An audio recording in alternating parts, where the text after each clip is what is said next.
Bueno, el, el problema de las fuerzas centrales, ¿no? ¿No es cierto? El hecho, digamos, sería, fuerzas centrales ya lo sabemos, ¿no? Se refieren a fuerzas que están dirigidas hacia un centro atractivo o repulsivo, ¿no? No necesariamente tienen que ser atractivos, ¿está bien? Que dependen, el punto esencial, digamos, fue matemáticamente, es que dependen de la distancia relativa entre los objetos que se ejercen la fuerza, ¿está bien? El caso, bueno, más usual y más conocido, bueno, es el de la fuerza gravitatoria, ¿no?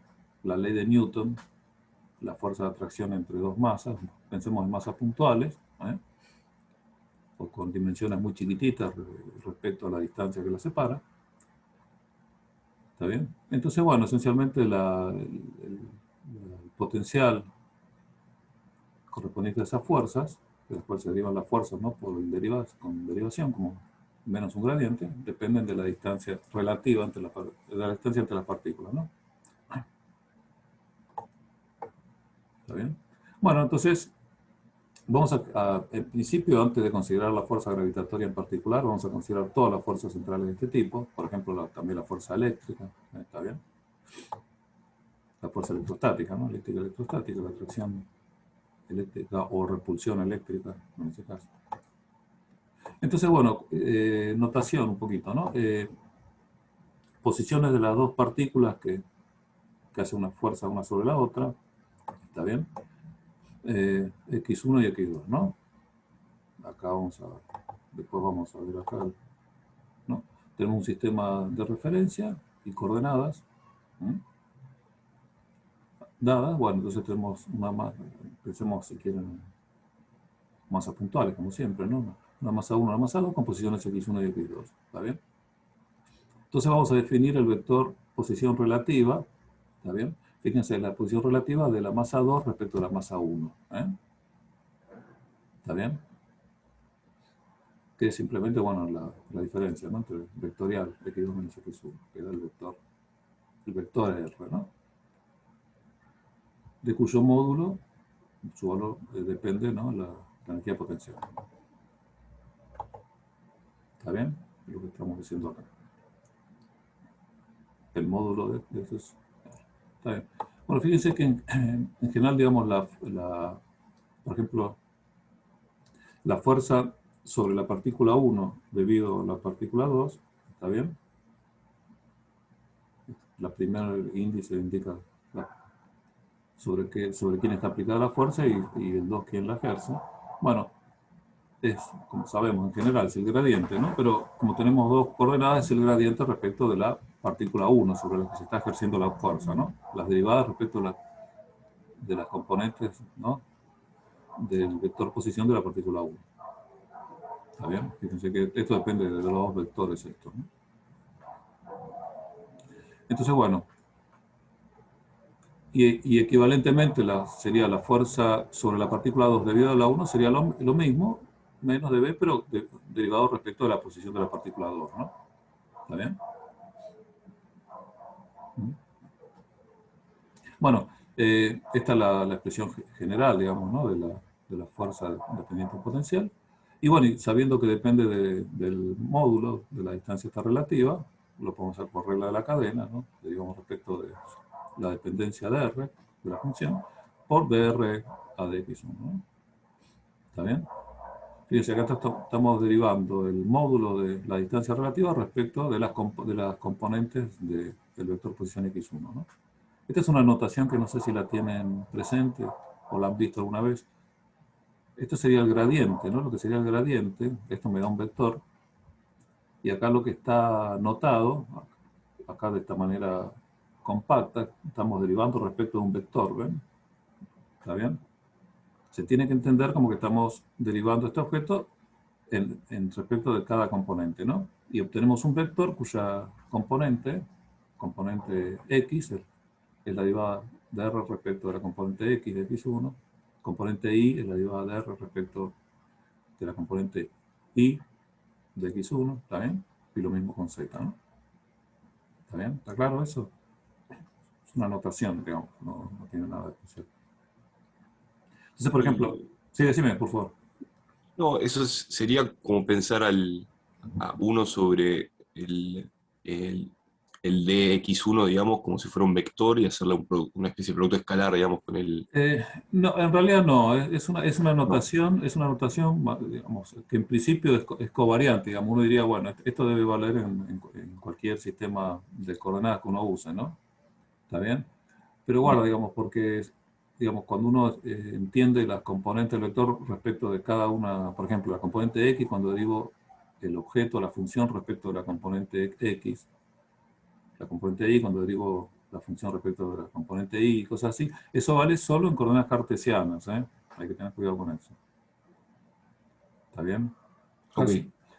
Ahora, por sí. ejemplo, en coordenadas esféricas, la componente R no es, bueno, en particular, dependiendo de qué sea, sí, la componente R en particular sí, ¿no? La componente R es la derivada de la función respecto de R, ¿no? La coordenada R, la componente, ¿no? De las coordenadas esféricas, R.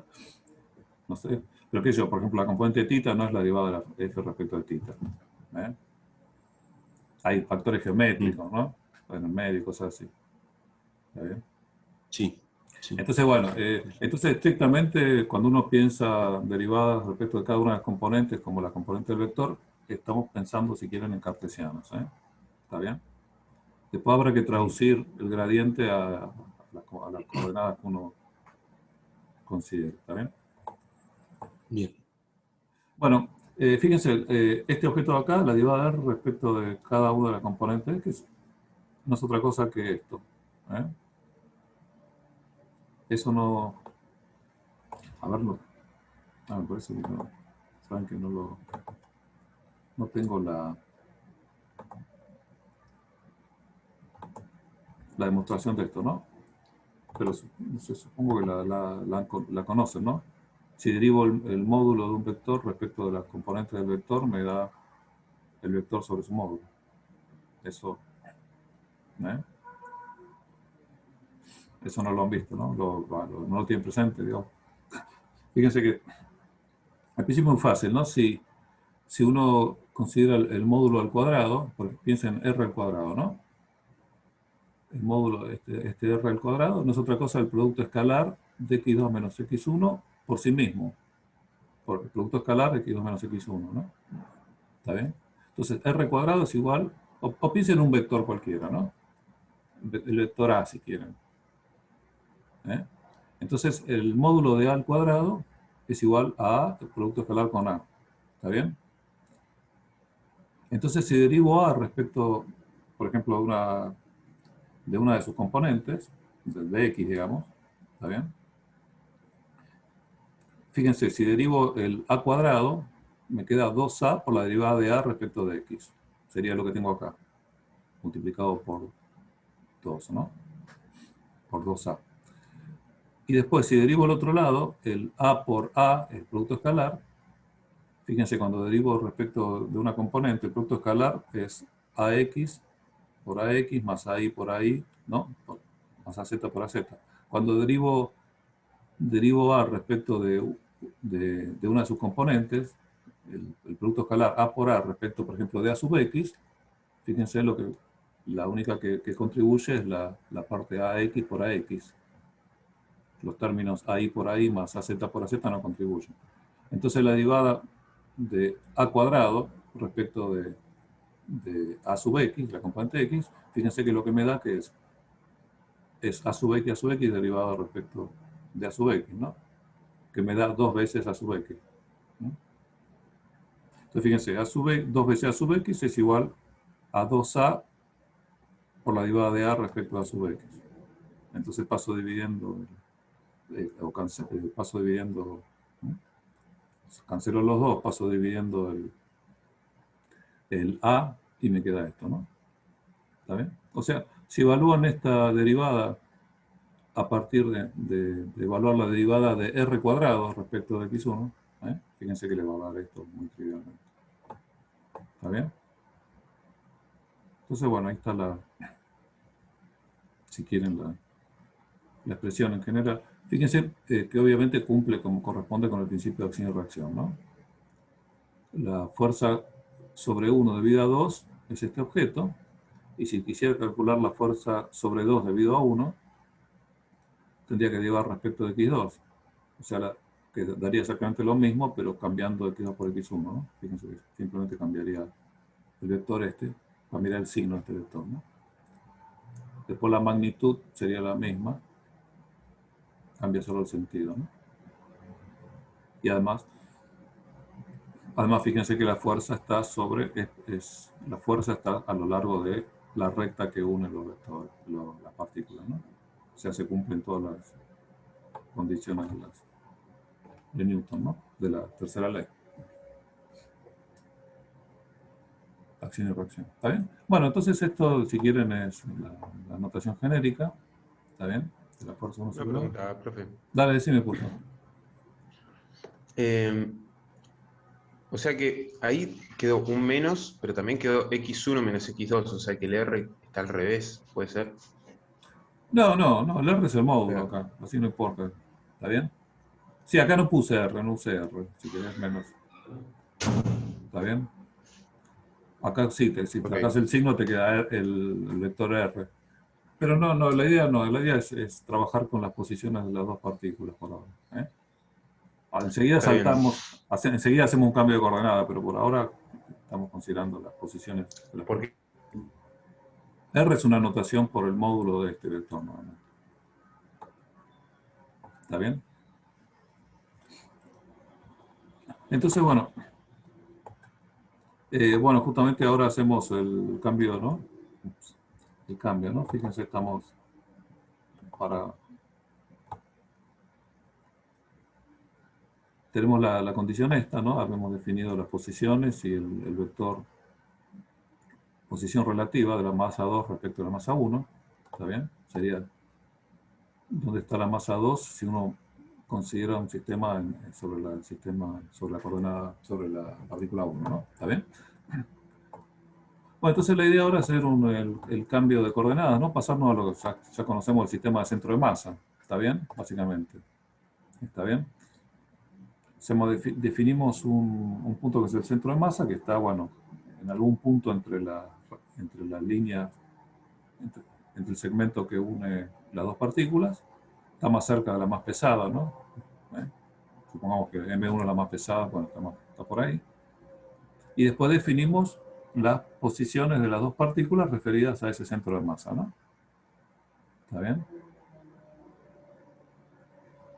O sea, pasamos a un nuevo sistema de referencia.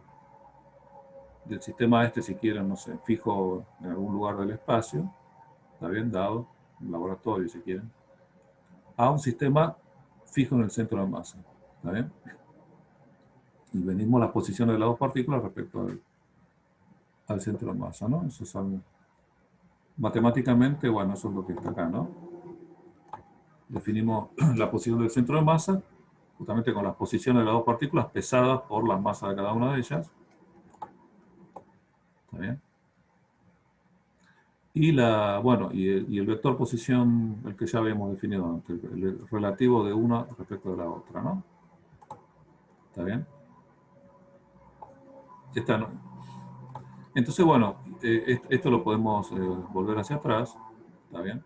De acá podemos despejar x1 y x2 en términos de x del centro de masa y R, ¿no? ¿Está bien? Si uno se la cuenta, es muy simple, ¿está bien? Fíjense que x1, bueno, sí. Fíjense que este vector de acá sería la posición de la masa 1 respecto al centro de masa, y este vector que está acá es la posición de la masa 2 respecto al centro de masa, ¿no? O sea, como claramente lo estaba manifestando esto acá, ¿no? ¿Está bien? Lo que estaba acá en el esquemita. Este de acá, la posición de 1 respecto al centro de masa es esta. ¿Está bien? Y este de acá es este. Fíjense que si ahora llamamos x1 y x2 a las posiciones de las partículas referidas al nuevo sistema, al centro de masa, si quieren sería el nuevo x1, ¿no? Y este sería el nuevo x2. ¿Eh? Fíjense que lo bueno de este cambio, primero, es que las posiciones relativas al centro de masa nos las da un único vector, el R.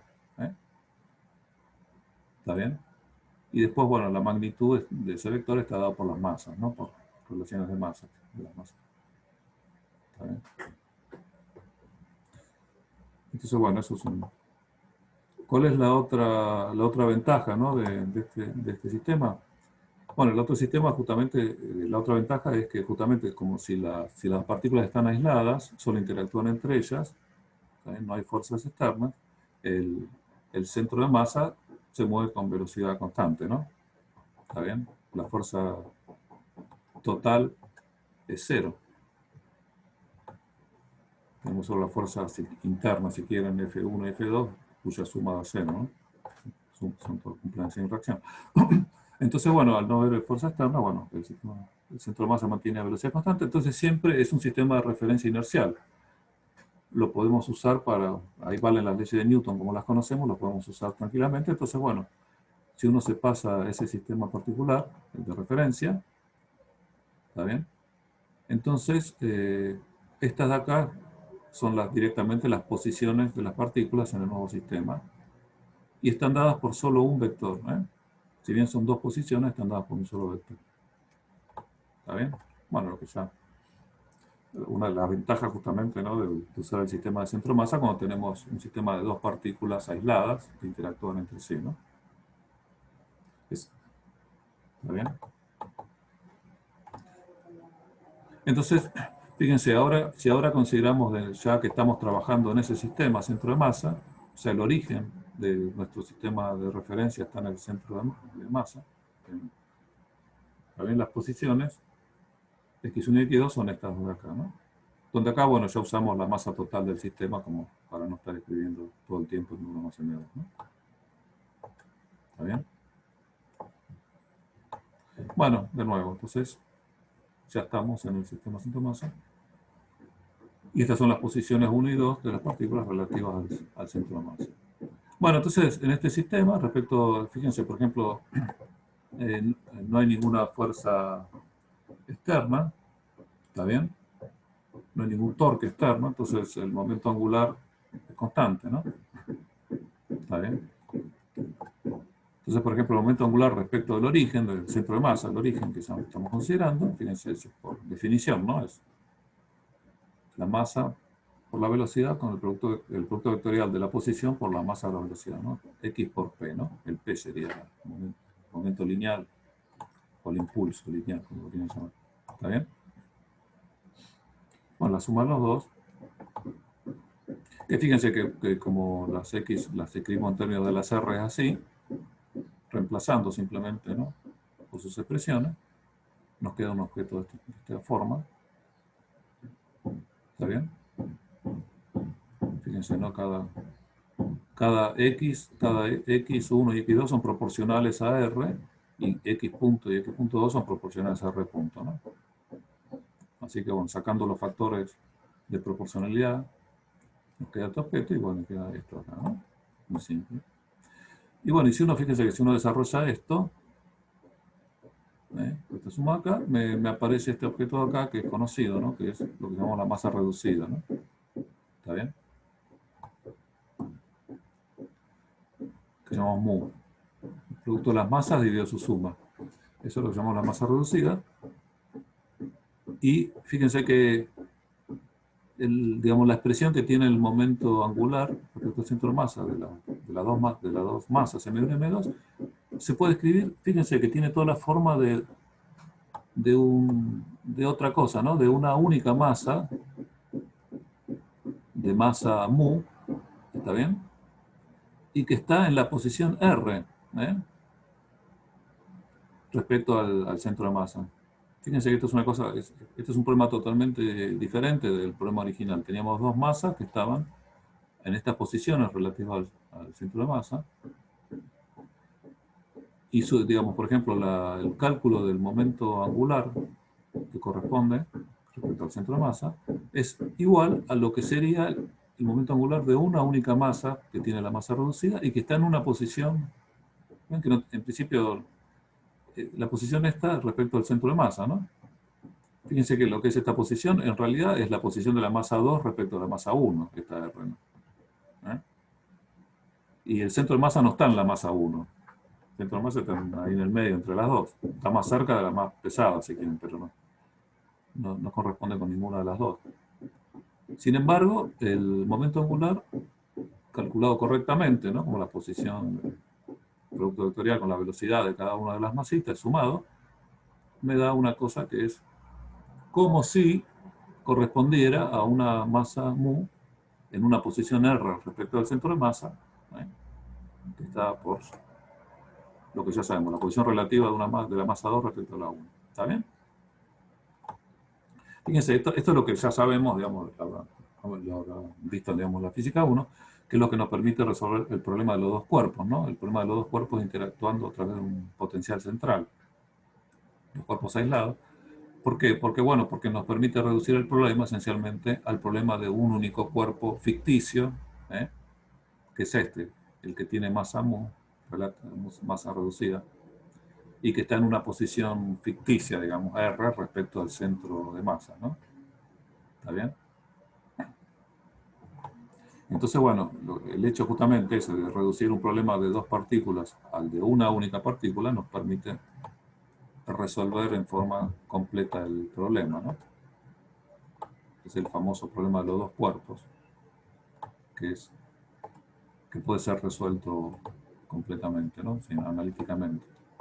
Bueno, entonces, bueno, dos cosas importantes, la masa reducida y la condición y la partícula ficticia que tiene esa masa y que está en esta posición. ¿Está bien? Bueno, una cosa que se deduce rápidamente, digamos, si uno lo mira acá en los dibujitos, por ejemplo, acá, ¿no? Acá.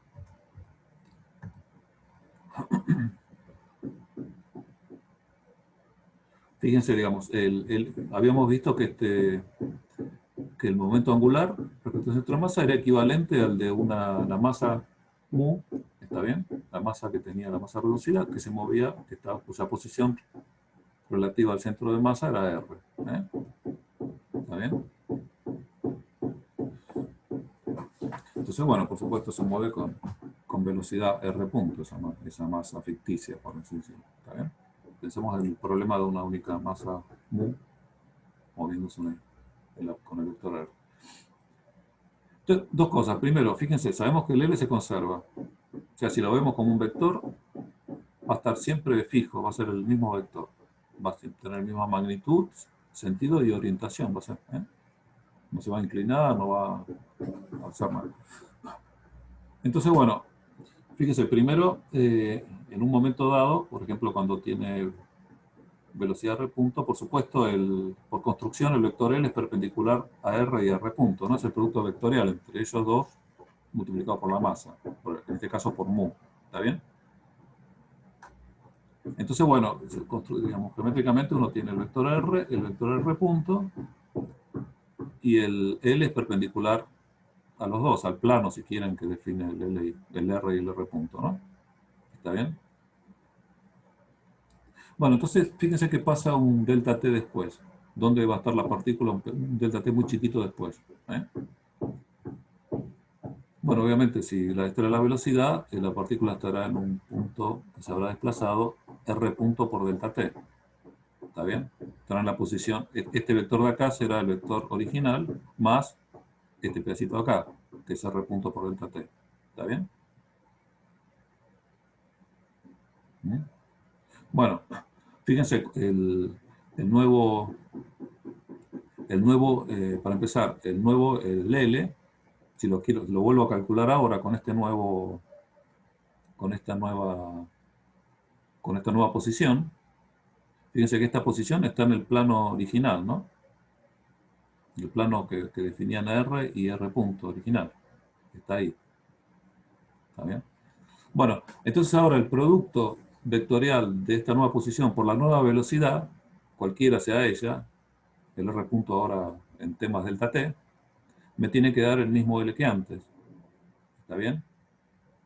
Y además tiene que estar, el L tiene que seguir siendo perpendicular tanto al R como al R punto nuevos. ¿Está bien? Bueno, pero fíjense, el L tiene que ser este porque se conserva. el R nuevo está en el plano este original. ¿Y el R punto cómo tiene que ser entonces? ¿Dónde tiene que estar?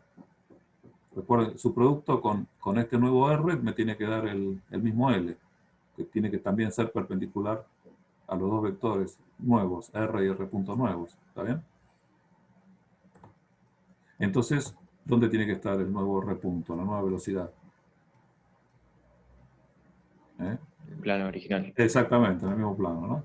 Entonces, fíjense que la conservación esta de L me está diciendo instantáneamente, digamos, que el movimiento tiene que estar definido en un plano. Esta partícula mu, si quieren, se está moviendo en un plano. ¿Está bien? Eso, bueno, si quieren, en cierto sentido ya lo sabemos, porque también es una propiedad, ¿no? del hecho de que la fuerza es central, ¿no? De que está siempre dirigida hacia un centro atractor. ¿Está bien? Bueno, una cosita que se deduce, una de las famosas leyes de Kepler, que se deduce directamente de acá, fíjense que si uno hace la cuenta esta, ¿no? Uno quiere ver cuál es el área barrida por el vector R en su movimiento, ¿está bien? Por ejemplo, cuál es el área que este vector barrió, o sea, que describió acá en este plano, en un delta t. Es la que está dibujada acá, ¿no? ¿Está bien? Fíjense, acá la estamos dibujando vista desde arriba. Acá estaba en perspectiva, acá la vemos desde arriba, ¿no? ¿Está bien? Este vector R se movió un R punto delta t. Y este es el nuevo vector, ¿no? Bueno, fíjense, si uno calcula el área barrida, bueno, para ser precisos, el área barrida la puedo dividir en dos triángulos, ¿no? Rectángulos. Este de acá, ¿está bien? Y este otro de acá. ¿Está bien? Fíjense que, digamos, este triángulo de acá, ¿cuánto vale, por ejemplo? Mejor dicho, el área de este triángulo de acá. El delta A', llamémoslo. Digamos que el delta área total sería el delta prima, que es el área de este triángulo, más el delta A segunda, que es el área de este otro triangulito de acá. ¿Está bien? Bueno, fíjense, el área de este triángulo, como cualquier triángulo, es la base, quiero decir, si quieren, por la altura sobre 2. O la base esta por la altura esta sobre 2, lo mismo. ¿Está bien? Fíjense, esta distancia de acá, ¿está bien? Fíjense que si este vector está avanzando, está describiendo un cierto, está barriendo un ángulo, llamemos el ángulo phi, ¿está bien? Acá lo vemos si quieren. Entonces, la velocidad en la dirección phi sería, ¿no?, perpendicular al vector, es r por phi punto, ¿no? ¿Está bien? Eso me da la velocidad perpendicular al vector, es r phi punto, ¿no? Imagínense que este vector está girando instantáneamente con una velocidad phi punto en el instante t. Entonces, bueno, la velocidad tangencial, si quieren, para decirlo así, ¿no? Tangente que es normal al vector, es r phi punto. Entonces, bueno, este lado acá es r phi punto delta t, este lado acá es r, el producto de las dos dividido 2 me da el área del triángulo, ¿no? Este de acá. R phi punto delta t, la base por la altura r dividido 2. Es esa área. ¿Está bien? Bueno, ¿cuál es el área de este triangulito? Bueno, esta de acá es la misma, r phi punto delta t, ¿no? ¿Y cuál es esta distancia? Esto de acá. Bueno, justamente, si la partícula acá tenía una velocidad en general torcida, como está acá, tiene una componente phi punto en esta dirección y una componente r punto en la misma dirección de r, ¿no? Serían las dos velocidades en cilíndrica, si quieren pensarlo, ¿no? R punto y phi punto. Entonces, bueno, en la dirección R tiene R punto, en la dirección phi tiene R phi punto, ¿no? La velocidad lineal. Entonces, bueno, esta es la que ya sabíamos, R phi punto delta t, y esto de acá es lo que se desplazó en R, es el R punto delta t. O sea, esta sería el área del triangulito este. Fíjense que esta área es de orden delta t al cuadrado y esta área es de orden delta t, ¿no? Por supuesto, el área total, la suma de las dos, y se nos ocurre definir acá lo que sería una velocidad de área, ¿no? El delta área sobre el delta t. ¿Cuánta área recorre por unidad de tiempo? ¿Cuánta área barre el vector posición por unidad de tiempo? ¿Está bien? Delta sobre delta t, y tomo, por supuesto, el límite para delta t tendiendo a 0, ¿no? Siempre hago lo mismo. Entonces, fíjense que cuando hago esa operación, la suma de las dos áreas, la divido por delta t, bueno, acá se cancela, pero acá me queda un delta t, ¿no? Así cuando tomo el límite delta t igual a 0, esto. O sea que el área de este triangulito es de orden superior, no la puedo. Entonces, fíjense que me queda esto, ¿no? Lo que digo acá. Entonces acá, fíjense que me queda ya definido un objeto que es la velocidad areolar, se llama, ¿no? La velocidad que tiene, digamos, con la cual se va generando área barrida por el vector. Y tiene esta expresión, es r cuadrado phi punto sobre 2. El objeto este de acá, dividido delta t. ¿Está bien? Entonces eso es lo que sería la velocidad areolar. ¿Por qué me sirve eso? Bueno, es porque es una de las cosas que vemos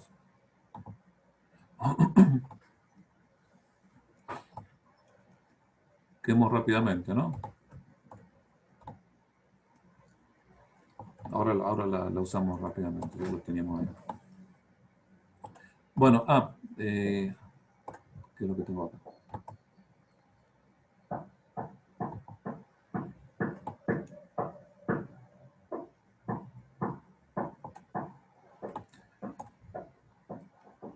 Fíjense que teníamos que el L del sistema este era equivalente, bueno, a calcularlo con esta masa ficticia a esta posición ficticia, ¿no? ¿Está bien? Que es lo que habíamos visto recién. Y fíjense que si uno hace la cuenta, sabiendo ahora que está en el plano, que se mantiene en un plano constante, el movimiento este, ¿está bien? Y que la velocidad esta es, la velocidad esta tangencial es r phi punto. Entonces fíjense que el momento angular L es R, producto vectorial con la velocidad, me da R por R phi punto, ¿no? Por la velocidad, por la masa, por mu. O sea, me queda mu R cuadrado phi punto. Que es muy parecido a este, salvo los factores constantes, el mu o el 2 es R cuadrado phi punto. ¿Está bien? Pero bueno, pero sabemos que el L es constante.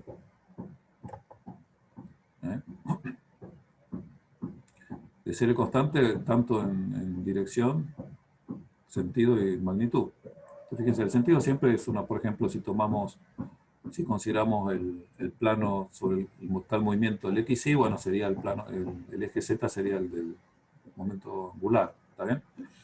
Y ese es fijo. Y la magnitud es mu r cuadrado phi punto, ¿está bien?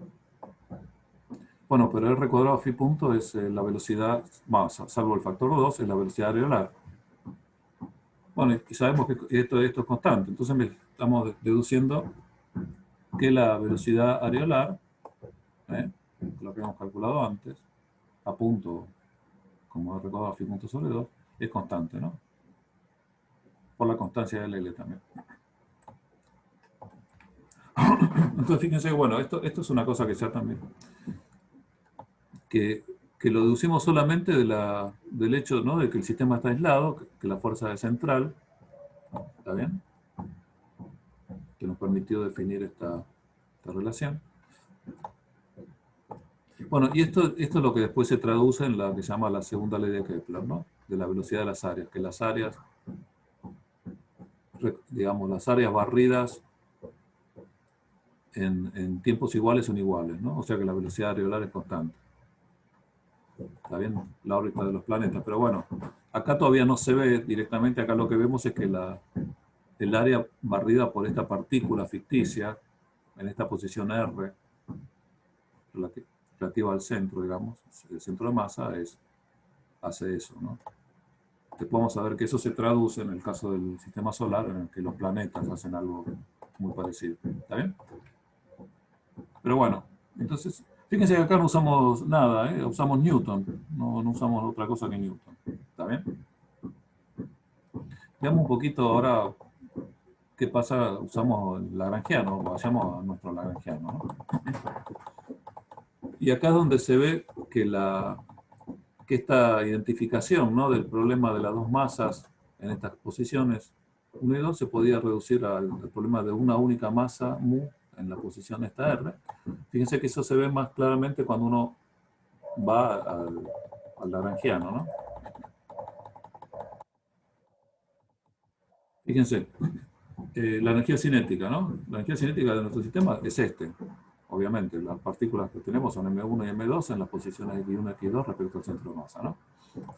Bueno, pero de nuevo, si uno reemplaza X1 y X2, o en este caso X.1 y X.2, por las expresiones que vienen de acá, que son todas ambas proporcionales a R punto, fíjense, da esto, ¿no? Es muy simple, da esto. Y bueno, y este factor de acá, de nuevo, si uno lo desarrolla, sabiendo que esta M de acá es la suma de las masas, bueno, se la cuenta. Fíjense, le aparece de vuelta la masa reducida. Entonces, fíjense, no solo el momento angular es correctamente el verdadero momento angular, que es este, se puede describir como el de esta partícula ficticia, en esta posición ficticia, también su energía cinética cumple lo mismo. O sea que la equivalencia es completa. ¿Está bien? La verdadera energía cinética se escribe como la de una energía cinética equivalente de una masa única reducida en esta posición. Bueno, y el lagrangiano, por supuesto, T menos B, y B ya digamos que dependía del R también, del módulo R, así que tenemos un lagrangiano que se puede expresar totalmente en términos de esa única partícula ficticia, ¿no? ¿Está bien? Bueno, en particular, si queremos si queremos escribirlo ahora en las coordenadas generalizadas, en este caso obviamente las coordenadas, por ejemplo, en el movimiento genérico, acá todavía no estamos, pensemos que todavía no tenemos ninguna información, por ejemplo, sobre que el movimiento se manifiesta en un plano, ¿no?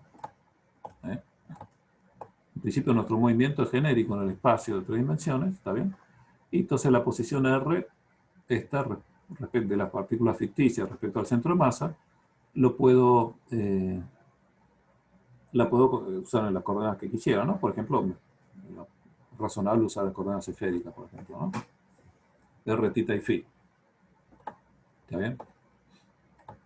Fíjense otra cosa más del problema equivalente, ¿no? Que se ve acá, que el potencial depende de R, o sea, de la distancia de la partícula esta ficticia al centro de masa, ¿no? Entonces fíjense que en este problema ficticio es como si el potencial atractivo, o repulsivo, el que fuera, el potencial central, tuviera su centro, digamos, en el centro de masa. ¿Ok? Esto me lo está diciendo la forma que tiene este lagrangiano, ¿no? ¿Está bien? Entonces, bueno, si nuestro problema equivalente tiene todas esas condiciones. Una partícula mu en una posición R respecto, vector R respecto al centro de masa, y donde la atracción, digamos, el centro de atracción del potencial está justamente, o repulsión, que fuera en el centro de masa, ¿no? Lo que importa para el potencial, la fuerza sobre la partícula, es la distancia al centro de masa. ¿Está bien? Fíjense que en el problema real no tiene nada que ver, ¿eh? El problema real no tiene nada que ver en el sentido, las atracciones están, o sea, primero hay dos partículas, el R no está relacionado directamente con el centro de masa, sino el R es la posición relativa de una partícula respecto a la otra, y el potencial, digamos, los centros de atracción de una partícula sobre la otra está sobre la otra partícula, ¿no? La fuerza que hace la partícula 1 sobre la 2, ¿está bien? Su centro atractivo es la partícula 1, o sea, ¿está bien? Fernando, o sea que uno no podría tener como una intuición, una visualización de cómo se está moviendo realmente el sistema. Esto es ya se abstrajo un montón, digamos, del problema Claro, real, ¿no? exactamente. Vos resolvés un problema abstracto, que es este, que como les digo, está relacionado con el original, pero de una manera no evidente, ¿está bien? Esa única partícula, esa posición. Y después sí, después vuelves atrás. Después, una vez que tenés el R, puedes calcular las verdaderas posiciones así, con este Claro, objeto, respecto al centro de masa, ¿no? Y después, bueno, si lo querés observar desde otro sistema de referencia, bueno, le sumás la posición del centro de masa, que sabés que se mueve con velocidad constante, así que, ¿está bien? claro, Entonces, perfecto. bueno, vos tenés la descripción completa al final, después de haber resuelto un problema, si querés, de una única partícula, ¿no? Es lo que te permite justamente resolver el problema de dos partículas, el problema de los dos cuerpos, una solución completa, ¿no? Analítica. Bien. Bueno, entonces, ahora nos concentramos en ese problema ficticio, ¿no? ¿Eh? Pensemos en una única partícula mu, a la distancia de r del centro atractor o repulsor, que sabemos que es el centro de masa, pero bueno. Siendo que es una única partícula, no hay el centro de masa está en ella misma, ¿no? No tiene sentido hablar del centro de masa del problema de una única partícula. Está en la partícula. Pero bueno, no. Entonces, bueno, pensemos que usamos coordenadas, como coordenadas generalizadas, usamos las componentes esféricas, ¿no? De la posición, r, θ y φ. Bueno, r punto sabemos, bueno, r por supuesto tiene solo componente r, en r. Y r punto tiene las tres componentes, ¿no? R punto en r θ punto en θ y r seno θ phi punto en phi, ¿no? Bueno, por supuesto, su módulo al cuadrado, r punto da esto, ya lo sabemos. Y este sería el lagrangiano, en términos ya de las coordenadas generalizadas que usamos, r, θ y phi. ¿Está bien? Las ecuaciones de Lagrange, bueno, las escribimos, como ya conocemos. Nos resultan estas de acá. ¿Está bien? Bueno, y estas, si quieren, serían las ecuaciones que me darían el movimiento de la partícula en el espacio, ¿no? De tres dimensiones. Fíjense que una de las cosas que vemos, de lo que vimos la clase pasada, si quieren, bueno, que era... Fíjense que acá, ¿está bien? No aparece phi. El ángulo phi, la coordenada phi es cíclica, ¿no? Aparece phi punto, pero no phi. Entonces sabemos que el momento asociado a phi, el dl, la derivada de L respecto de phi punto, tiene que ser una constante. Entonces, si hacemos la derivada de L respecto a phi punto, bueno, nos da mu por r cuadrado seno cuadrado de θ por phi punto, ¿no? Esto acá, que es constante. O sea, si quieren, ya cuando tenemos esas las conservaciones, bueno, es más simple a veces escribir directamente la conservación, ¿no? Ya tenemos. ¿Está bien? Bueno, si no, la ecuación sería que la ecuación de Lagrange sería la derivada del tiempo de esto sería igual a 0, ¿no? Esto no es ninguna. Entonces, bueno, fíjense.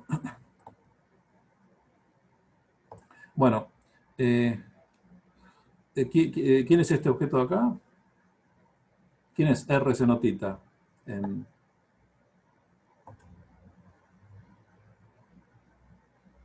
R seno θ es la proyección, fíjense, tenemos el vector R en el espacio, ¿no? R seno θ es la proyección. En Z, ¿no? Es la proyección, Sí. no, sería perpendicular a Z, ¿no? La proyección sobre el plano XY. Ah, ok. Sería, si querés, la proyección perpendicular a Z, ¿no? ¿Está bien? Sí, ahí lo vi, Claro. sí. Y este sería, si quieren, lo que llamamos cuando calculamos el L, ¿está bien? En el plano perpendicular, acá en el dibujo, ¿está bien? Cuando calculamos el L, si lo ponemos en Z, este sería el R, si tomamos la dirección Z en L, ¿está bien? Este sería la componente del vector posición sobre el plano perpendicular, ¿no? ¿Está bien? R. O sea que, y justamente R seno θ sería este, o sea, si la partícula, ¿está bien? Y R seno θ por phi punto me da la velocidad en phi, perpendicular. O sea que eso de ahí, esto de acá no me está, esta relación de acá constante, esto que es constante acá, no es otra cosa que lo que estaba hablando de la constancia del momento angular. O sea, estoy recuperando de las ecuaciones de Lagrange la constancia del momento angular.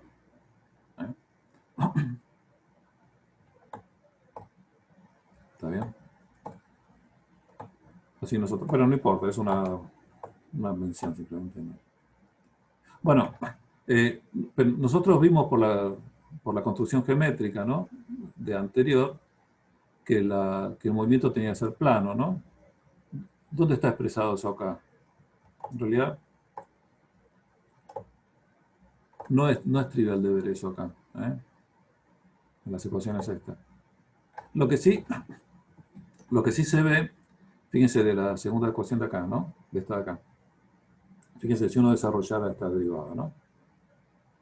O sea, aparece una derivada segunda de θ, más aparecerá θ punto por una derivada de R, ¿no? R punto aparecerá, no importa.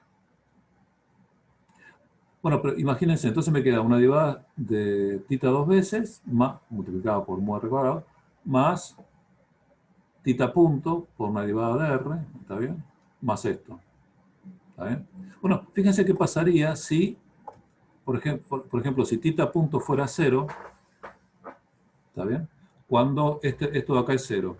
Esto de acá es 0, fíjense, cuando θ es 0 o cuando es pi sobre 2, ¿no? Cuando θ es 0, el seno es 0, y cuando θ es pi sobre 2, el coseno es 0, ¿no? O sea que en cualquiera de esos dos puntos esto sería 0. Bueno, ¿qué pasaría si θ punto fuera 0, justo cuando θ vale 0 o pi sobre 2? Bueno, el término θ punto por la derivada de R cuadrado sería 0. Este término es 0, y lo único que me queda es mu R cuadrado por la derivada segunda de θ. Entonces me dice que la derivada segunda de θ sería 0 también, en ese punto, en ese caso, si se cumpliera esto, ¿no? Si justo la velocidad θ punto fuera 0 cuando θ es 0, por ejemplo, o pi sobre 2. Bueno, entonces quiere decir que tiene velocidad 0 en este punto y que además tiene aceleración 0, si se cumple esto. O sea que no cambia más. O sea que θ se va a mantener en lo que es. Siempre se va a mantener en 0 o en pi sobre 2. Entonces vemos que efectivamente el movimiento sigue un plano cuando pasa esto. ¿Está bien? Bueno, y de nuevo, como en principio nuestro sistema de coordenadas la podemos elegir arbitrariamente, supongamos que elegimos justamente la inclinación, los ejes X y Z, para que justo la partícula cuando tiene θ punto igual 0 valga θ igual 0, por ejemplo. Bueno, en ese caso el movimiento va a estar siempre descrito en el plano que está θ punto constante, θ punto igual 0, θ 0, ¿no? O pi sobre 2, bueno, cualquiera. Bueno, cuando estamos con coordenadas esféricas, donde están definidos estos r, θ y φ, conviene pensar en θ pi sobre 2, ¿no? Porque θ pi sobre 2 no es otra cosa que el plano XY. Bueno, θ es la inclinación del vector posición respecto del eje Z, ¿no? O sea, θ pi sobre 2 sería justamente que el vector está sobre el plano XY. Entonces, si bien, bueno, cualquiera de los dos funciona, como está en θ igual 0, no, por ejemplo, el ángulo φ no está bien definido, ¿no? El ángulo alrededor. Entonces conviene pensar en pi sobre 2. Ahí tenemos bien definidas todas las coordenadas generalizadas r, θ y φ. ¿Está bien? Entonces, bueno, efectivamente que el movimiento está contenido en un plano se ve acá. El plano sería este, ¿no? El que está el plano XY, o θ igual pi sobre 2. ¿Está bien? O sea, fíjense, θ punto me dice la velocidad en la dirección θ, ¿no? El vector apartándose o alejándose del eje Z, inclinándose hacia o alejándose del eje Z, ¿no? El plano θ igual pi sobre 2 es el plano XY, y que θ punto sea 0 quiere decir que no tiene velocidad perpendicular a ese plano, ¿no? no cambia el ángulo que forma con el eje Z. ¿Está bien? O sea que la velocidad está contenida en el plano. ¿Está bien? O sea, bueno, o sea, la ecuación, por supuesto, esta ecuación me está diciendo eso, que si se cumple esta condición, θ punto 0 cuando θ es pi sobre 2, entonces siempre va a ser θ igual pi sobre 2. O sea, el movimiento va a ser plano. Fíjense que en ese caso, las ecuaciones se reducen a, bueno, esta se cumple idénticamente todo el tiempo. Esta de acá es θ es pi sobre 2, o sea, el seno vale 1, acá y acá. Entonces tenemos estas ecuaciones de acá. Acá tenemos, bueno, acá reconocemos claramente que esto, salvo el factor, bueno, esto es directamente el LZ, ¿no? Ahora, esto completo, ya con factor y todo. ¿Está bien? El LZ que habíamos calculado antes. Y esta es la ecuación que nos queda de movimiento, ¿no? Entonces, bueno, para R, sí. Entonces, fíjense, tenemos las dos ecuaciones. ¿Está bien? Para las dos variables que nos quedan, R y φ. ¿Está bien? Bueno, ya sabemos cómo resolverlas estas, ¿no? Fernando, ¿te puedo hacer una pregunta Dale, por sobre favor. Sí. lo anterior que dijiste? Sí, no estoy viendo, o por ahí no estoy pudiendo imaginar bien, pero ¿este problema tiene simetría esférica o no? O no está bien eso. Porque simetría en el sentido, sí, que la fuerza atractiva es siempre hacia el centro, Claro. al origen, digamos, del sistema de coordenadas que estamos usando. Y lo Y que no veo depende de es, R, no tiene ninguna dependencia en angular, digamos. Siempre es hacia el centro, hacia el origen. Sí, claro, es decir, no, lo que no veo es, o sea, si θ está en 0 o en pi sobre 2, si llegase a no estarlo en el sistema de referencia que estás usando ahora, ¿no y, podrías cambiarlo y pasar a tenerlo ahora? claro, claro, eso es lo que digo. Si vos partiste de uno donde esto en general no vale, donde cuando pasa por θ igual 0 o pi sobre 2, θ punto no es 0, Sí, entonces va a seguir variando el θ. Entonces vas a tener el movimiento en 3 dimensiones. De hecho, el claro, movimiento es en 3 dimensiones, ¿no? Bueno, quiere decir, si uno lo ve en el espacio y no eligió el sistema digamos, el sistema simple que justo tiene el plano, que es un plano XY, que está justo contenido en el movimiento de la partícula, ¿está bien? sí, Entonces, bueno, va a ver que el movimiento, obviamente lo va a ver plano, ¿está bien? Va a ver, sabemos que son elipses, por ejemplo, estas cosas, ¿no? O círculos, si claro, quieren, los casos. Y ese círculo va a ser una figura plana, pero esa figura plana puede estar inclinada en tu sistema de referencia, ¿eh? perfecto, No está coincidiendo con uno de los ejes, de los planos coordenados. Entonces, vos vas a ver que el movimiento, las 3 coordenadas, R, θ y φ, las 3 van a estar variando a medida que transcurre el tiempo. Solo si estás en uno de los planos coordenados, una de las coordenadas se va a mantener constante. claro, Y solo van a variar dos, pero bueno. Pero en general el movimiento en ese sentido digo que es tridimensional, ¿no? Va a ocupar un volumen, digamos, va a describir puntos que están en las 3 dimensiones del espacio. sí, sí, sí, ¿Está bien? perfecto, Después vamos a perfecto, ver cómo se parametriza eso en general. Pero bueno, pero en principio sabemos que el movimiento es plano, ya sea porque lo vimos eh, con la construcción geométrica o a través directamente de la ecuación esta de Lagrange,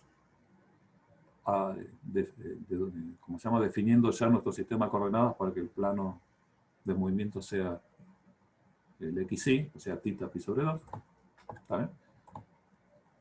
Bueno, entonces la resolución sigue de acá, ¿no? Esto ya creo es conocido, ¿no? De hecho, si uno escribe las ecuaciones de Newton, tiene estas mismas ecuaciones, ¿no? Esta es la ecuación de movimiento. Esta es la masa por la aceleración, escrita en esférica, ¿no? La componente R radial de la masa por la aceleración, y esta es la fuerza, bueno, salvo el signo que estaría del otro lado, sería la fuerza radial, ¿no? Esta sería la ecuación de Newton. Obviamente acá la dedujimos del lagrangiano, pero bueno, esta acá es la ecuación de Newton, que ya conocemos. Y esta, bueno, este es el momento angular, LZ, que es constante. ¿Eh? Y acá, bueno, de acá en adelante esto ya lo han resuelto en física 1, ¿no? ¿Está bien? Pero lo repasamos rápidamente. Bueno, esto es lo que ya habíamos deducido con antes, ¿no? Lo de la velocidad areolar, el hecho de que r cuadrado phi punto sobre 2 representa la velocidad con que es barrida el área, ¿eh? Por el vector posición. Eso ya lo vimos, bueno. Y vemos que es constante, ¿no? Que ya habíamos dicho que se traducía en la segunda ley de Kepler para el sistema solar más adelante todavía. Bueno, la resolución propiamente de este sistema de ecuaciones, bueno, usamos esto, ¿no? Que esto es Lz, que es una constante, acá. Entonces fíjense que podemos escribir que phi punto es Lz sobre mu r cuadrado. Y lo reemplazamos acá. ¿Está bien? Entonces nos queda una ecuación para R, que reemplazamos eso, una ecuación para R que solo involucra R, ¿no? Nos queda esta única ecuación. Y fíjense que queda mu R dos puntos. Y fíjense, esto de acá tiene que ver con el término este, ¿no? El término este de acá. Es una de las partes de la componente de la aceleración centrípeta, ¿no? ¿Está bien?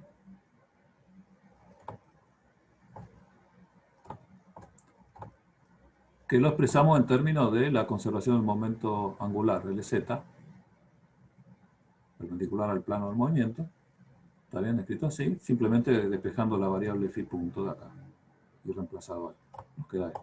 Bueno, y esto es lo que nos define un potencial efectivo, ¿no?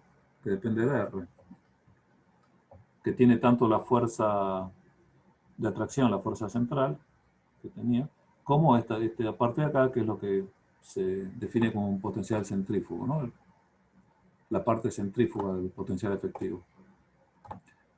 Entonces fíjense que conviene, digamos, nos queda este movimiento que sería unidimensional, es como si fuera unidimensional, ¿no?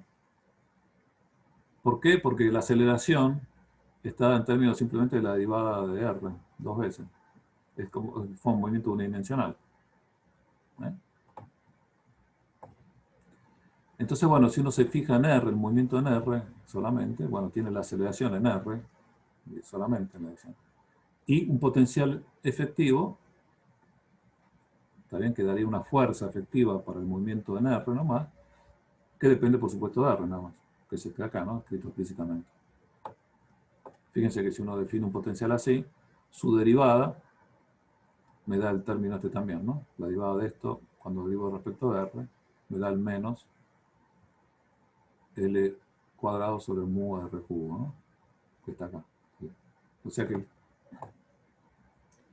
estoy definiendo este potencial, tengo una descripción completa del movimiento unidimensional, ¿no?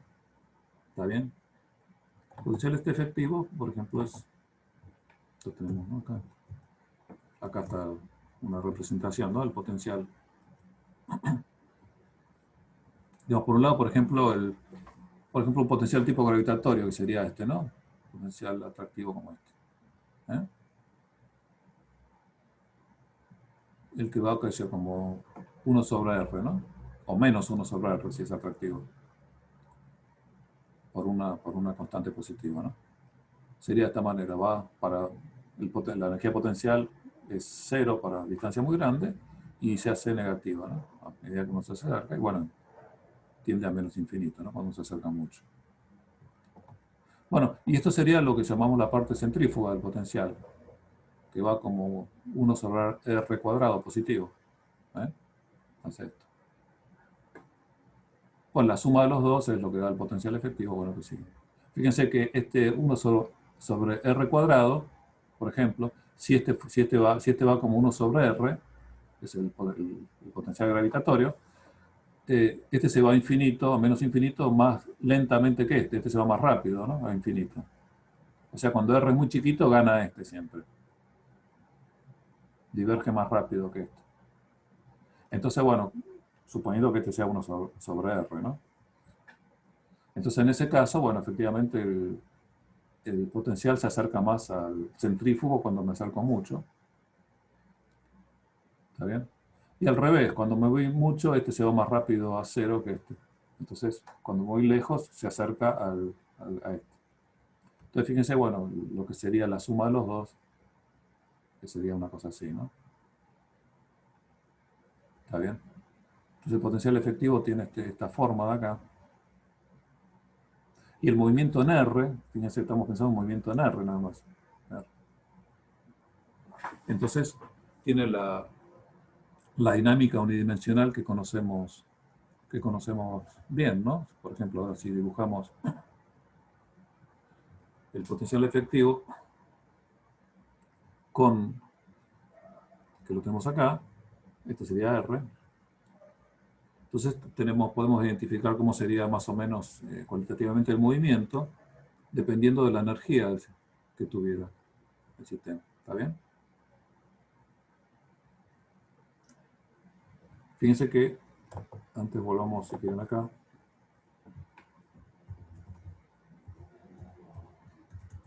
¿Está bien?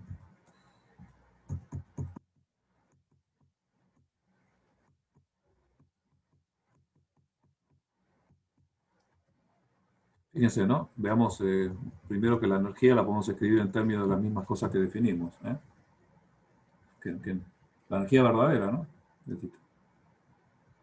Fíjense, bueno, para eso, por ejemplo, uno de los trucos también clásicos que habrán conocido, ¿no? En física 1 es este, ¿no?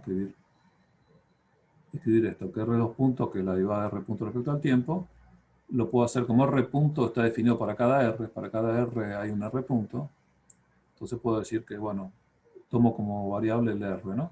Entonces, para R punto, ¿no? Entonces digo, de R punto, lo hago por regla de la cadena, digo R punto es una función de R y R es una función de T. Entonces, dr punto de T es dr punto de R por dr de T, o sea, por R punto. O sea, este es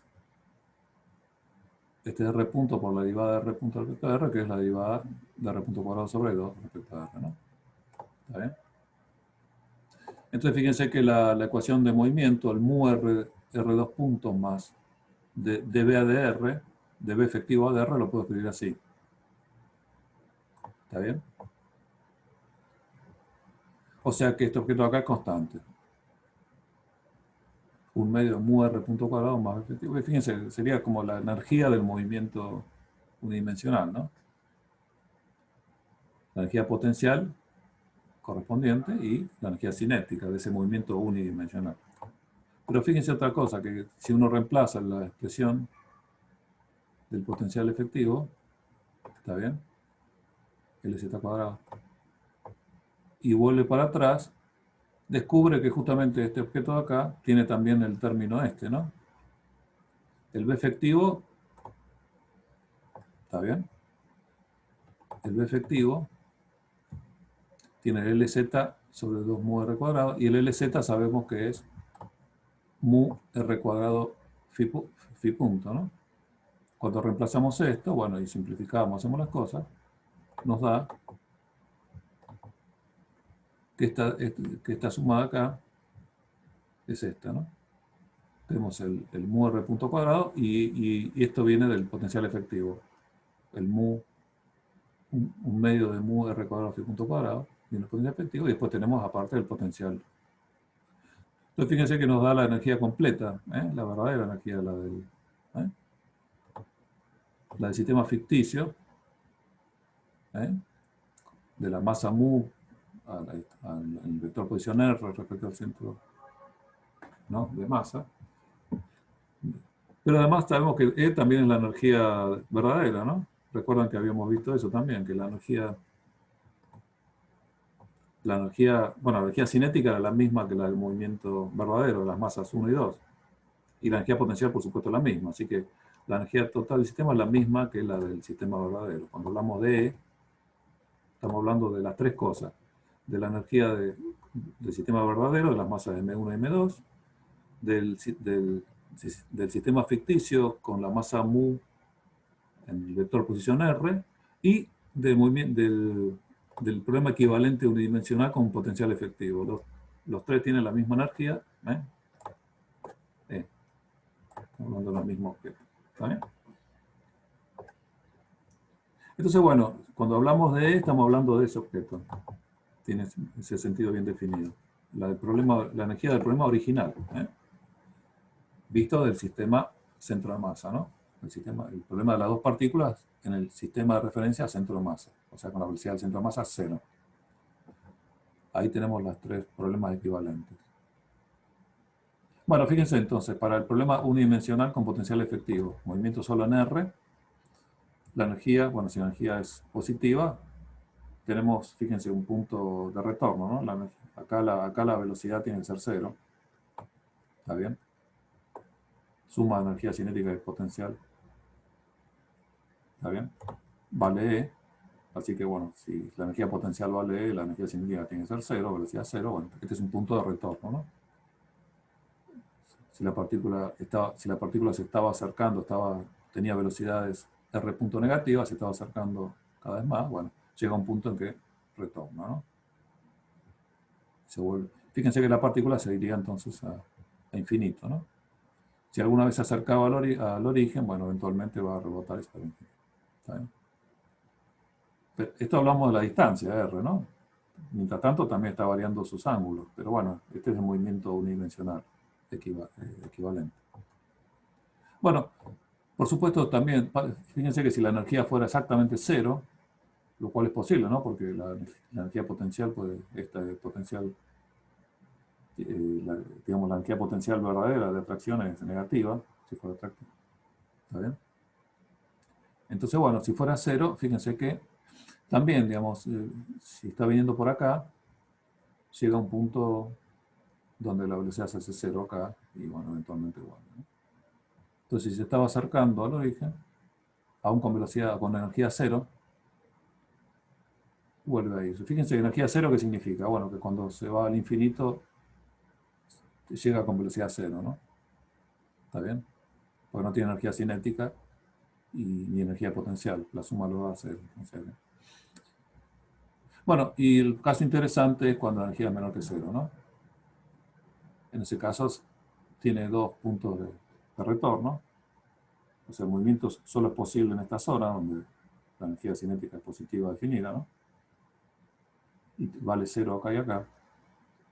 Y bueno, tenemos dos puntos de retorno, los cuales, bueno, quiere decir que la partícula, si se está alejando, si está acercando a los R, bueno, eventualmente va a volver a aumentar y va a volver. Entonces el movimiento se va a desarrollar entre un radio mínimo y uno máximo, ¿no?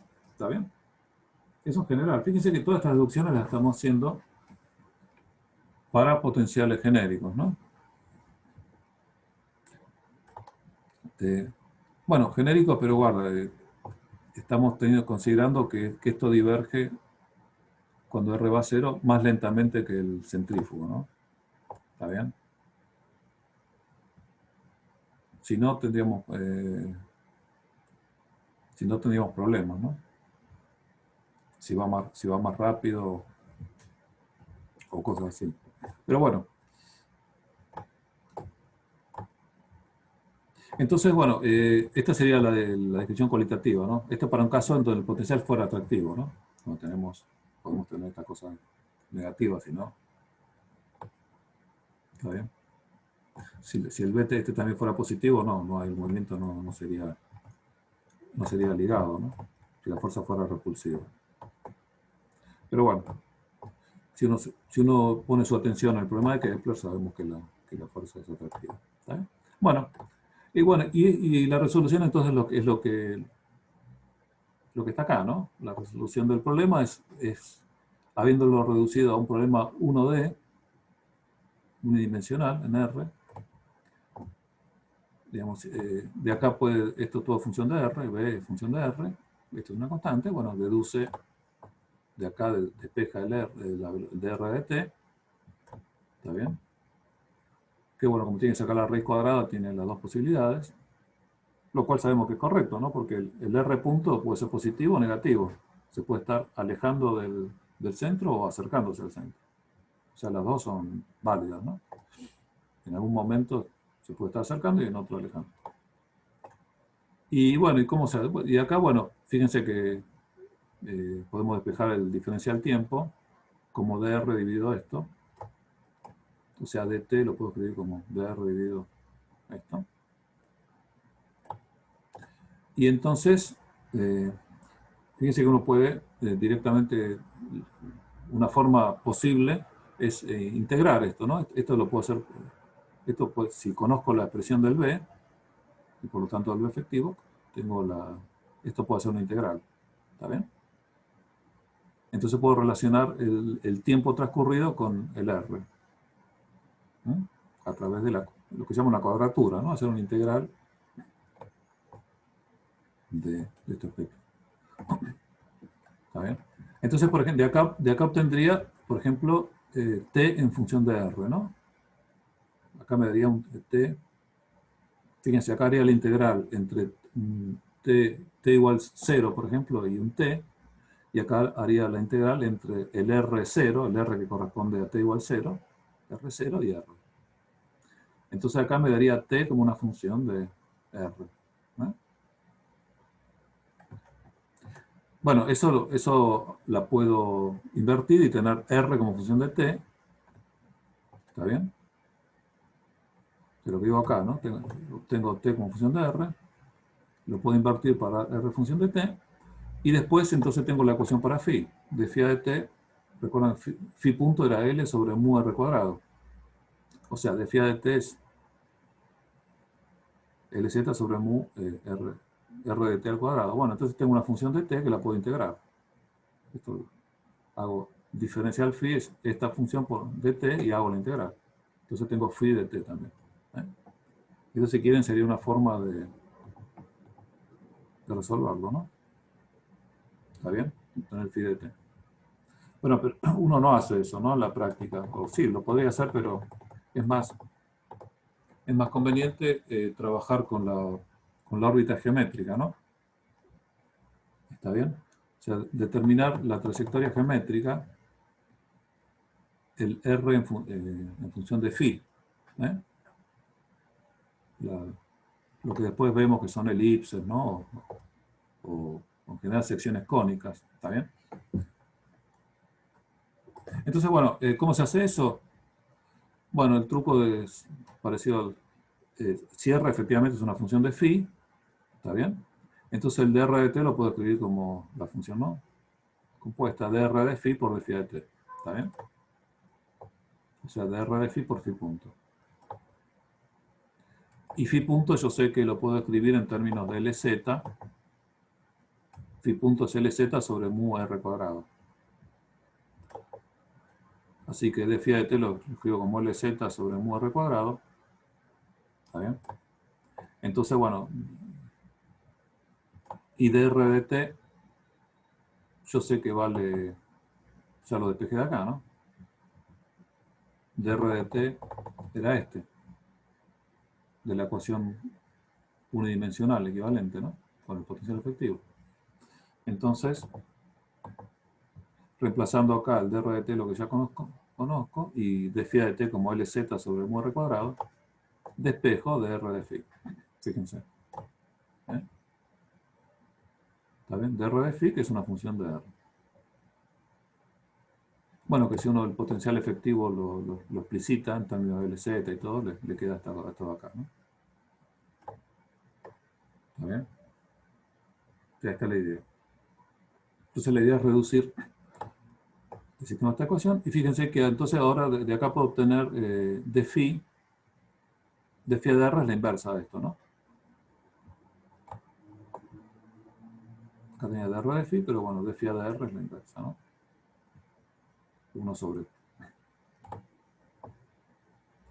Entonces, ahora sí, pues, esta si quieren es la ecuación más importante, la que nos permite resolver los problemas estos de fuerzas centrales para un potencial más o menos genérico B de R, con esa condición, ¿no? De que diverja en R igual 0 diverja más lentamente que 1 sobre R cuadrado, ¿no? Bueno, y esta sería la condición. Fíjense que a partir de acá podemos resolver cualquier problema, la trayectoria de cualquiera de estos problemas, ¿eh? poniendo acá, por supuesto, si ponemos acá la expresión del potencial, digamos, tenemos d phi igual a dr sobre esto y hacemos una cuadratura. Integramos. El d phi lo integramos entre un phi 0 y un phi, y este dr sobre esto lo integramos entre el r que corresponde al phi 0, r0, digamos, y un r genérico. Entonces obtenemos phi como función de r. Y si lo queremos, lo invertimos y tenemos r como función de phi. ¿Está bien? Bueno, para eso necesitamos la expresión del potencial y, bueno, el caso conocido, ¿no?, interesante, el gravitatorio de las dos masas. Recuerden que atrás de todo esto están las dos masas, ¿no? Siguen estando ellas, las verdaderas son ellas, ¿no? Y el potencial, que dependía de la distancia entre ellas, es este, para el caso gravitatorio, ¿no? Donde G es la constante de la gravitación de Newton, ¿no? Y esta de acá, ¿no? ¿Está bien? Y es negativo, es atractivo, ¿no? Entonces, bueno, si uno llama, para no estar escribiendo G, M1, M2, lo llama alfa, esto de acá, el dr de t, digamos, la ecuación que habíamos escrito antes, ¿no? Esta, dr de t, se escribió así. ¿Está bien? Entonces, bueno, para empezar, fíjense que alfa es positiva, ¿no? Es una constante positiva, es el producto de G con las masas. Y todo lo demás está definido positivo por tal cuadrado y cosas así. ¿Está bien? Entonces, fíjense que dependiendo, la energía puede ser positiva, cero o negativa, ¿no? Puede ser cualquier valor. Eso, ¿está bien? Entonces, una cosa es que, primero, que el argumento de la raíz tiene que ser, para que este movimiento sea posible, digamos, los R en los cuales el movimiento se manifiesta, son aquellos en los cuales esto es definido positivo, ¿no? El radicando. ¿Está bien? Entonces eso ya impone una condición de que hay una energía mínima, ¿no? Si la energía fuera negativa y muy negativa, esto sería eventualmente... ¿Está bien? O bueno, si es muy negativa, eso restringe mucho los R, dependiendo si es posible. Entonces, bueno, la idea esencialmente es que se tiene que cumplir esta condición siempre, ¿no? Con cualquier valor de la energía, positivo o negativo. Y esto me establece una desigualdad donde están los R posibles, ¿no? ¿Está bien? Perdón, Fernando, ¿me repetís respecto de qué estaba definida la positividad de la energía?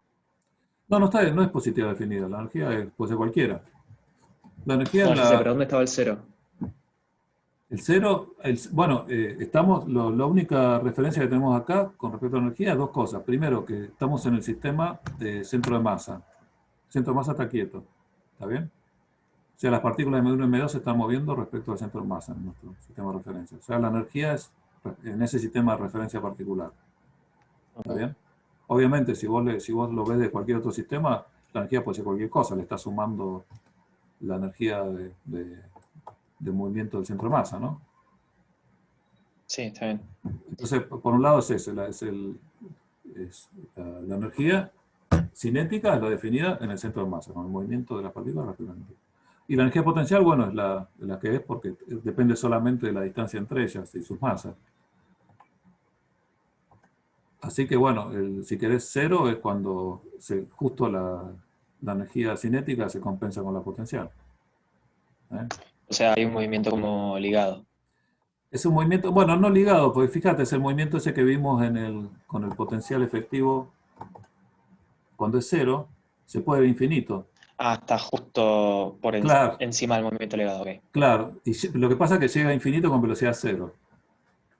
Acá no, acá llega a infinito con velocidad distinta a cero. En cambio, en el Está bien. movimiento de energía cero llega justo con velocidad cero. Esa es la única, si querés, diferencia cualitativa. ¿Qué es lo que se Sí, justo traduce? eso preguntaba. Ah, bueno. Que es justo lo que se traduce después en el movimiento, ¿no? Que si es una parábola o una hipérbola, ¿no? El movimiento de energía cero es una parábola. Está viendo un planeta, digamos, que tiene... se mueve en una parábola y un planeta con energía positiva se mueve en una hipérbola. Claro, bien? está bien. Y bueno, con energía negativa en elipses, ¿no? Pero bueno, bonito ligado. Bueno, la condición que decíamos acá, que esto tiene que ser positivo definido, me dice que la energía tiene que cumplir esto. Y fíjense que este objeto de acá tiene un mínimo. ¿Está bien? Tiene un valor mínimo, bueno, que si uno calcula el mínimo está dado por esto. Está dado en esta posición R0. Y bueno, y si uno evalúa la energía en esa posición R0, me da esto, ¿no? O sea, lo que implica que la energía está limitada también por debajo, ¿no? Dado por supuesto un LZ, está limitado de esta manera. ¿Está bien? Entonces, bueno, si quieren, mientras la energía sea mayor que este valor acá, bueno, el movimiento es posible, y tenemos los tres tipos que habíamos discutido de movimiento, ¿no? El movimiento, digamos, con energía positiva, que tiene un punto de retorno, que si uno calcula justamente de acá, ¿no? De la ecuación de R punto, esta de acá, calcula cuándo se hace cero esto, o sea, cuándo se hace cero esto de acá, por supuesto se hace cero, donde el R es el R mínimo, ¿no? El R de máximo acercamiento. ¿Está bien? Y uno lo calcula cuál es el R mínimo, es este de acá, ¿no? ¿Está bien? Uno pide una expresión de cuando la energía es mayor que cero. Bueno, también había un R mínimo cuando la energía era igual a cero, que era este. ¿Está bien? Lo que habíamos visto en el potencial es simplemente hacer la cuenta con el potencial gravitatorio acá, ¿no? Encontrar en qué punto se hace cero la energía cinética, ¿no? O mejor dicho, en los cuales la energía total es igual a la energía potencial, ¿no? En los cuales la energía potencial se hace igual a la energía total. Es igual al potencial evaluado en el punto R mínimo. Bueno, y en el caso de energías negativas tenemos los dos puntos, ¿no? El potencial efectivo se hace cero, perdón, la energía cinética se hace cero, el potencial efectivo es igual a la energía en estos dos R's, R mínimo y R máximo, ¿no? Que si uno los calcula, bueno, se da cuenta. Plomo, muy simple, ¿no? Son estos dos acá. ¿Está bien? Bueno, y esto es la consideración psicocualitativa, ¿no? De cómo era el movimiento. Entonces, por ejemplo, si uno tiene un movimiento con energía negativa entre estos dos puntos, bueno, ¿cuál sería la trayectoria que recorre? Bueno, hacemos lo que habíamos dicho recién, ¿no? Podemos escribir la ecuación esta de acá, de phi de R, ¿no?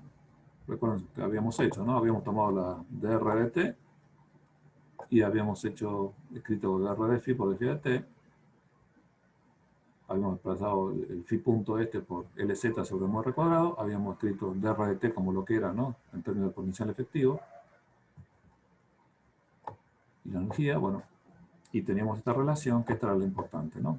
Que nos podía dar la trayectoria. Simplemente integrando, ¿no? Por hacer una cuadratura que se llama, integrando el dr sobre esto.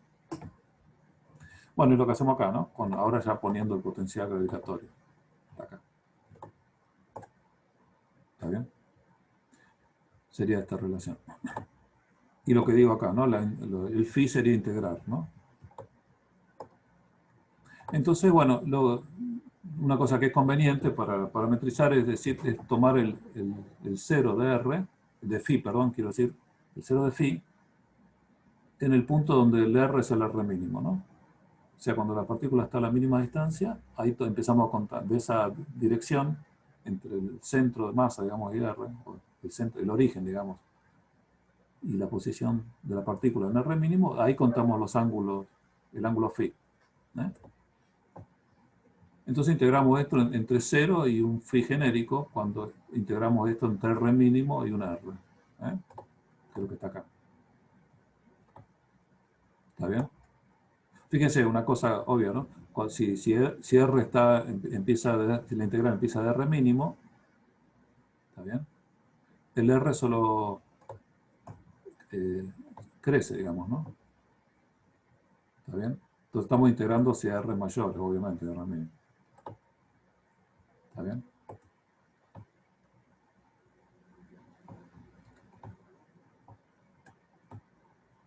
Entonces, bueno, ¿qué pasa? Digamos, esta integral la podemos hacer, ¿no? ¿Está bien?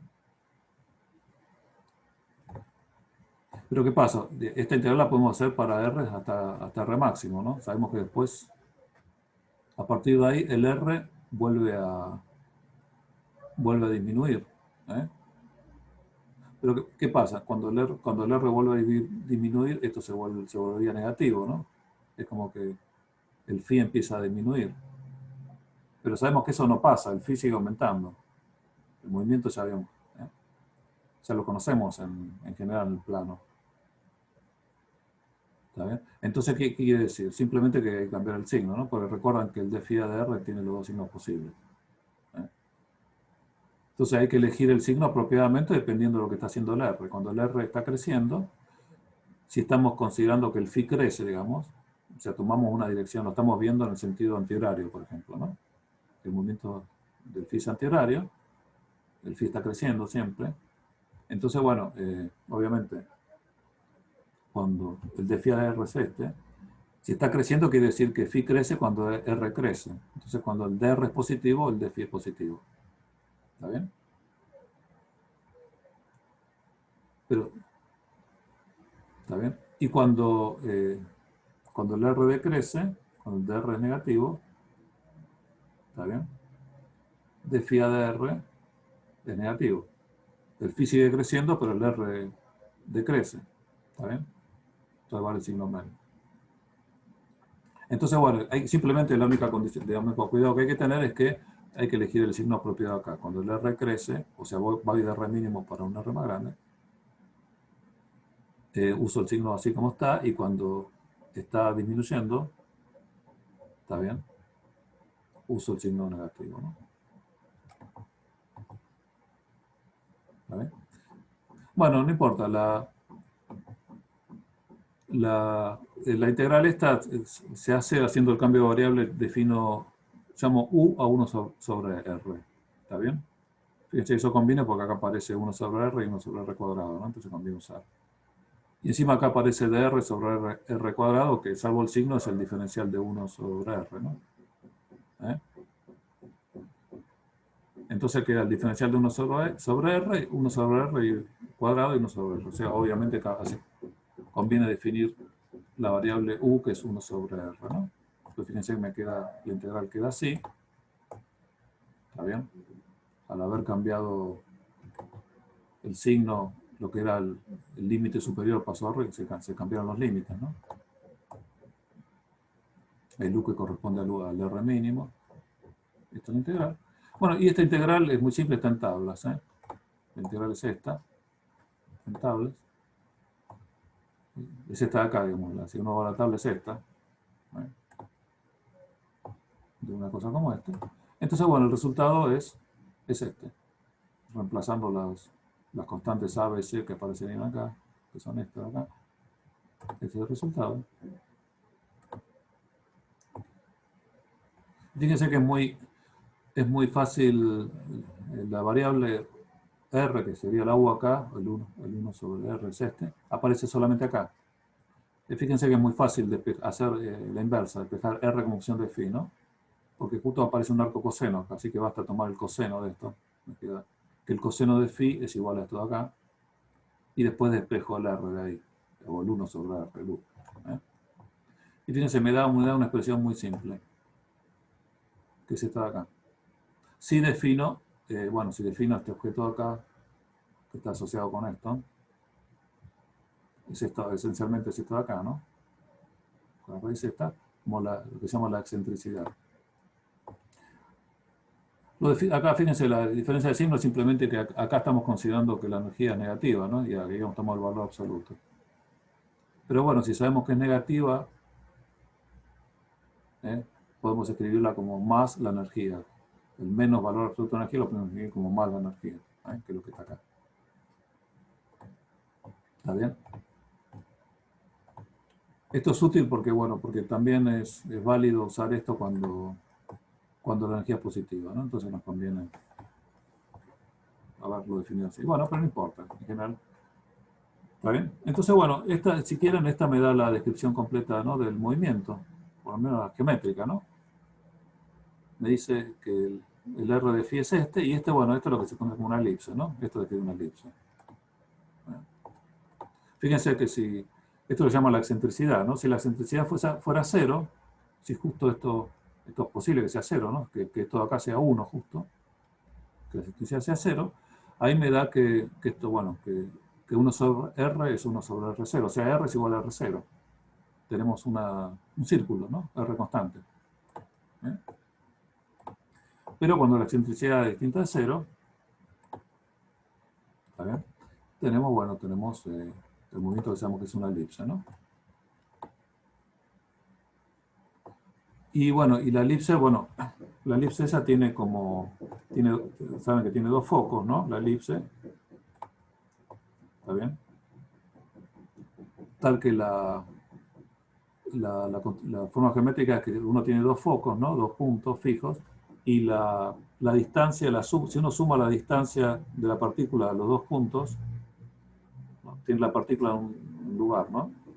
Toma la distancia a un foco y la distancia de la partícula al otro foco, la particularidad que tiene es que la suma de las dos distancias es constante. ¿Eh? La elipse tiene esa particularidad. Que la partícula se mueve manteniendo constante que la suma de la distancia a los dos focos. En un caso uno aumenta, el otro disminuye, pero la suma es constante. En el caso degenerado en que los dos focos se juntan, nos queda la circunferencia, ¿no? La distancia se mantiene constante a los dos, que es el centro, ¿no? El origen. Si no, los focos están desplazados del origen. ¿Está bien? Bueno, y la elipse tiene dos semiejes, ¿no? Respecto a las distancias máximas o mínimas al origen. ¿Eh? Que bueno, que son, dada esta expresión geométrica, se pueden calcular, son estos de acá. ¿Eh? O en términos de la variable del problema, son estos. ¿Está bien? Entonces, bueno, acá más o menos ahora con esto ya uno deduce la famosa ley de Kepler, ¿no? ¿Está bien? Fíjense que el movimiento dos cosas, el movimiento de la partícula, el movimiento de esta partícula equivalente, ¿está bien? Está referida a un cierto origen, ¿no? Que sería el centro de masa, ¿no? ¿Está bien? Esta R para la partícula de masa mu es la distancia del centro de masa. ¿Está bien? En el problema real sabemos que tenemos dos partículas, ¿está bien?, que se están moviendo con el centro de masa fijo. Bueno, pero ¿qué pasa si una de las partículas tiene una masa mucho más grande que la otra, ¿no? Por ejemplo, como pasa con el Sol, con la mayoría de los planetas, con casi todos los planetas, ¿no? Salvo Júpiter, que está, si bien es mucho más grande igual, pero no es tanto más grande. Bueno, Perdón, Fernando, antes de que sigas. Decime, sí. Me quedó un poco flotando el tema de la integral. Cuando sacaste el phi. Con el cambio de variables. ¿Cómo sacaste eso? ¿Es un arcocoseno? No, esto es de tabla. No, brevemente? esta es la integral que te queda una vez que hiciste el cambio de variable, ¿no? Sí. Que es muy fácil porque 1 sobre R aparece en todos lados. Acá, Sí, bueno, y hasta el diferencial, porque tenías un R cuadrado acá abajo. Sí. Esto es muy simple. Lo único que te cambia es el orden de integración porque te aparece un menos en el diferencial, ¿no? Entonces cambiarlo así. Y bueno, y después esta es la que está en tablas, identificás acá apropiadamente, ¿no? El A sería, lo que llamo A acá sería -1. Está bien, se ve el B es clarísimo. este y el C. Listo. No, pensé que perdí la concentración un segundo y digo, ¿cómo saco un arcocoseno desde ahí? No, es esta. Esta es vas a la tabla y encontrás esto. Listo, bárbaro. No. Está bien, entonces bueno, Sí, lo demás es un poco de geometría, muy plomo, digamos, pero que se puede hacer, o lo ves en los libros, no tiene ninguna trascendencia especial. Pero bueno, si querés, se traduce lo que encontró Newton en las leyes justamente de Kepler, ¿no? Justamente, de nuevo, si la masa... Dos cosas. Primero, que si una de las masas es mucho más grande, el centro de masa está muy cerca, o en el caso del Sol, está adentro del Sol, ¿eh? Por ejemplo, entre la Tierra y el Sol es tan chiquita la distancia del centro de masa respecto al centro del Sol que están... ¿eh? Fíjense que una cosa, ¿no? Del principio a principio, cuando habíamos hecho el cambio de variables, acá. Bien atrás, acá. Estas son las posiciones respecto al centro de masa de las dos partículas, ¿no? Nosotros resolvimos el problema equivalente que nos daba la dinámica de R, el vector R, cómo se movía. ¿Está bien? Respecto al centro de masa, así que, es un R que está... Entonces fíjense que justamente este R es el que está describiendo las elipses alrededor del centro de masa, y las posiciones de las partículas, fíjense que no son otra cosa que proporcionales a ese R. O sea que las partículas también están describiendo elipses alrededor del centro de masa. Porque este R lo que está haciendo es eso, está describiendo elipses alrededor del centro de masa. Y estos son proporcionales con estos factores a esas elipses, ¿no? ¿Está bien? Fíjense, por ejemplo, si M1 fuera el Sol, fuera una masa mucho más grande que M2 es la Tierra, digamos. Recuerdan que el R era la posición de la masa 2 respecto a 1, ¿no? Entonces, en este caso sería la posición de la Tierra respecto al Sol, el R. ¿Está bien?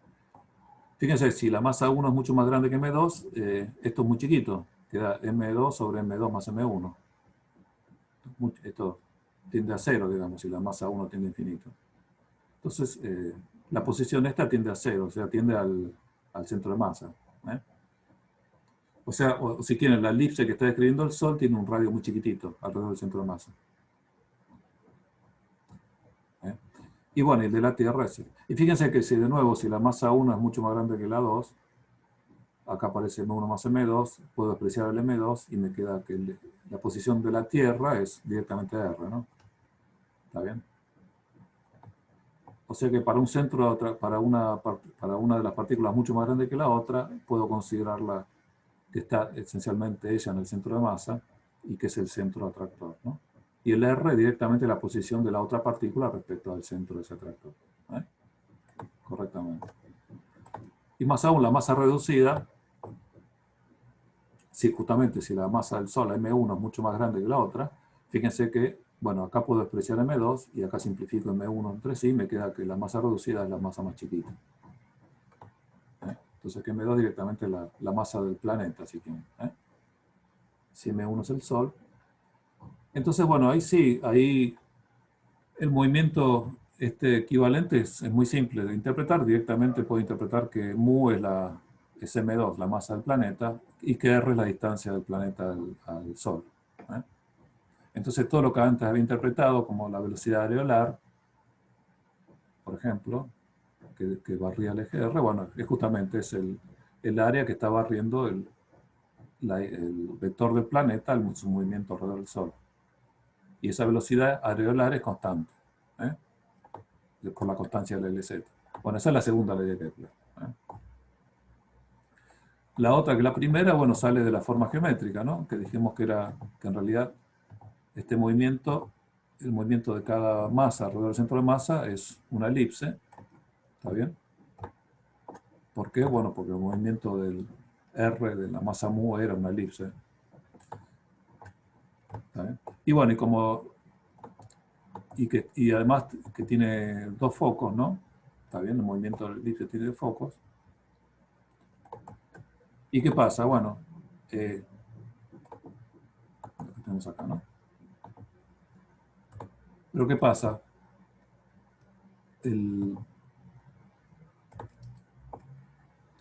Fíjense, ¿no? Uno de los... Esencialmente el Sol está haciendo lo mismo, ¿no? ¿Está bien? El Sol está describiendo una elipse, ¿está bien? Alrededor del centro de masa, ¿Está bien? Entonces, y tiene dos focos. ¿Está bien? Pero bueno, pero ¿qué pasa? De nuevo, es tan chiquita que el Sol, en realidad, la elipse esa que describe está esencialmente en el centro de masa. ¿Está bien? Los focos del Sol están en el centro de masa, lo mismo que habíamos hecho antes, ¿no? ¿Está bien? Movimiento. Y el movimiento, digamos, de la Tierra, del planeta, si quieren, cualquiera, ¿está bien? Está con su centro atractivo es el Sol, ¿está bien? Que está quieto ahí. Entonces, bueno, ¿eso qué me está diciendo? Recuerden, el R era digamos, la posición de la Tierra respecto al Sol, ¿está bien? Entonces ¿cómo se dice? El Sol, digamos, el Sol tiene que estar en uno de los focos de la elipse, ¿está bien?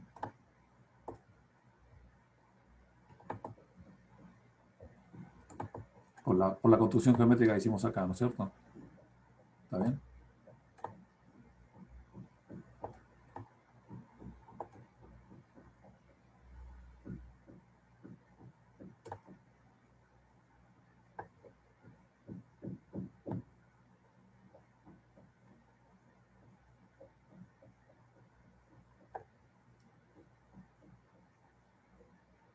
¿Ok?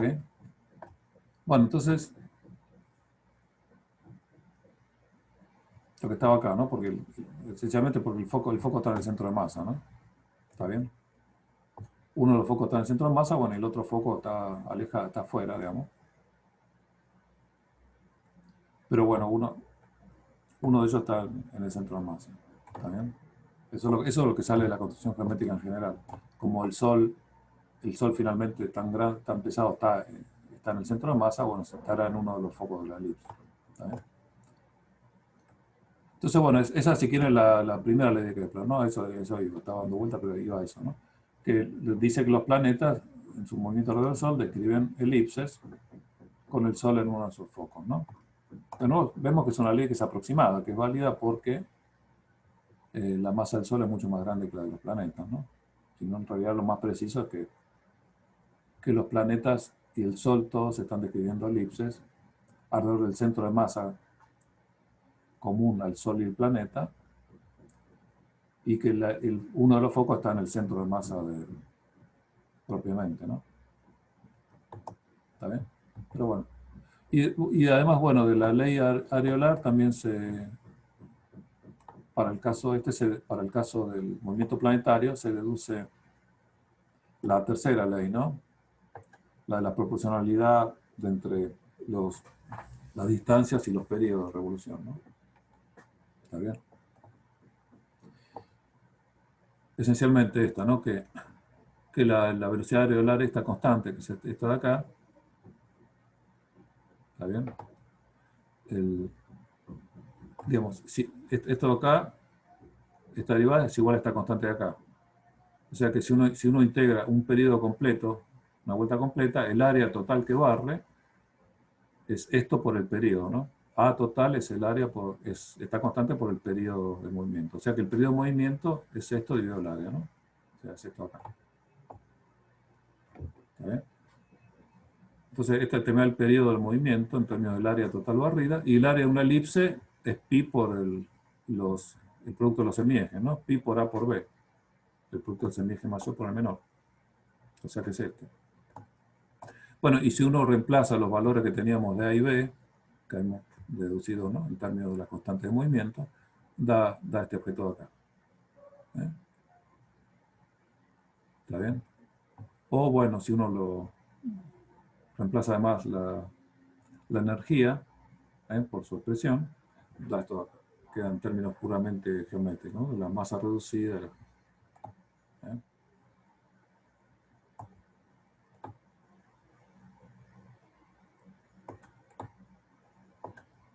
Entonces, fíjense, de nuevo la tercera ley, bueno, lo que me dice la tercera ley es que ¿no?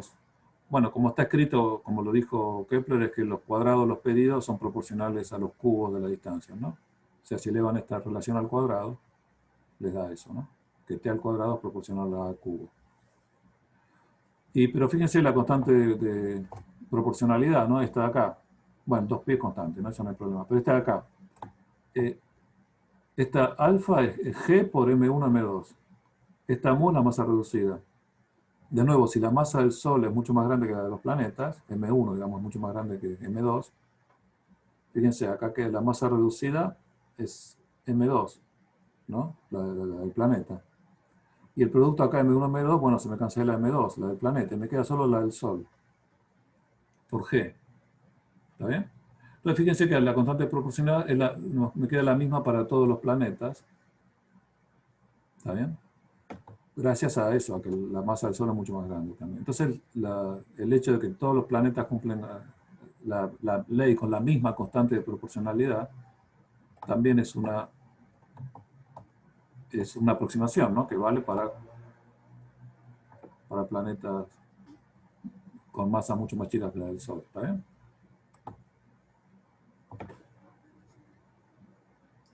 Bueno, esto es un poco la idea del repaso.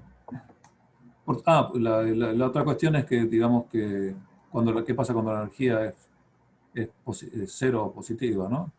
Bueno, ya la mencioné medio rápido antes, pero esencialmente siguen valiendo las expresiones estas relaciones, ¿no? Por eso en particular se había escrito la excentricidad en términos de la energía sin tomar el valor absoluto, ¿eh? Para el caso negativo estaba bien así. Y bueno, pero en general, esto vale lo mismo si... ¿Está bien?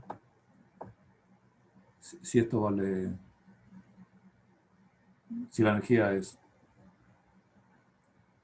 cero, positiva o negativa, esto vale en general, ¿está bien? Entonces, bueno, la fórmula es siempre la misma, esta, para todos los casos, con la energía positiva o negativa, o sea. Fíjense, para el caso 0, bueno, la excentricidad vale 1, ¿no? Si la energía es 0. Entonces, en este caso es 1 más coseno phi. R es igual a R0 sobre 1 más coseno phi, sería. Bueno, y eso es una parábola, ¿no? Eso describe una parábola en el espacio. Según energía 0 tengo una parábola. Y bueno, y cuando la excentricidad ahora es mayor que 1, fíjense, con energía positiva la excentricidad es mayor que 1. Cuando la energía es negativa es menor que 1, ¿no? ¿Está bien? Cuando es menor que 1 me da las elipses, y cuando la excentricidad es mayor que 1 me da las hipérbolas, ¿eh? O sea, el objeto acercándose al centro atractor, ¿no?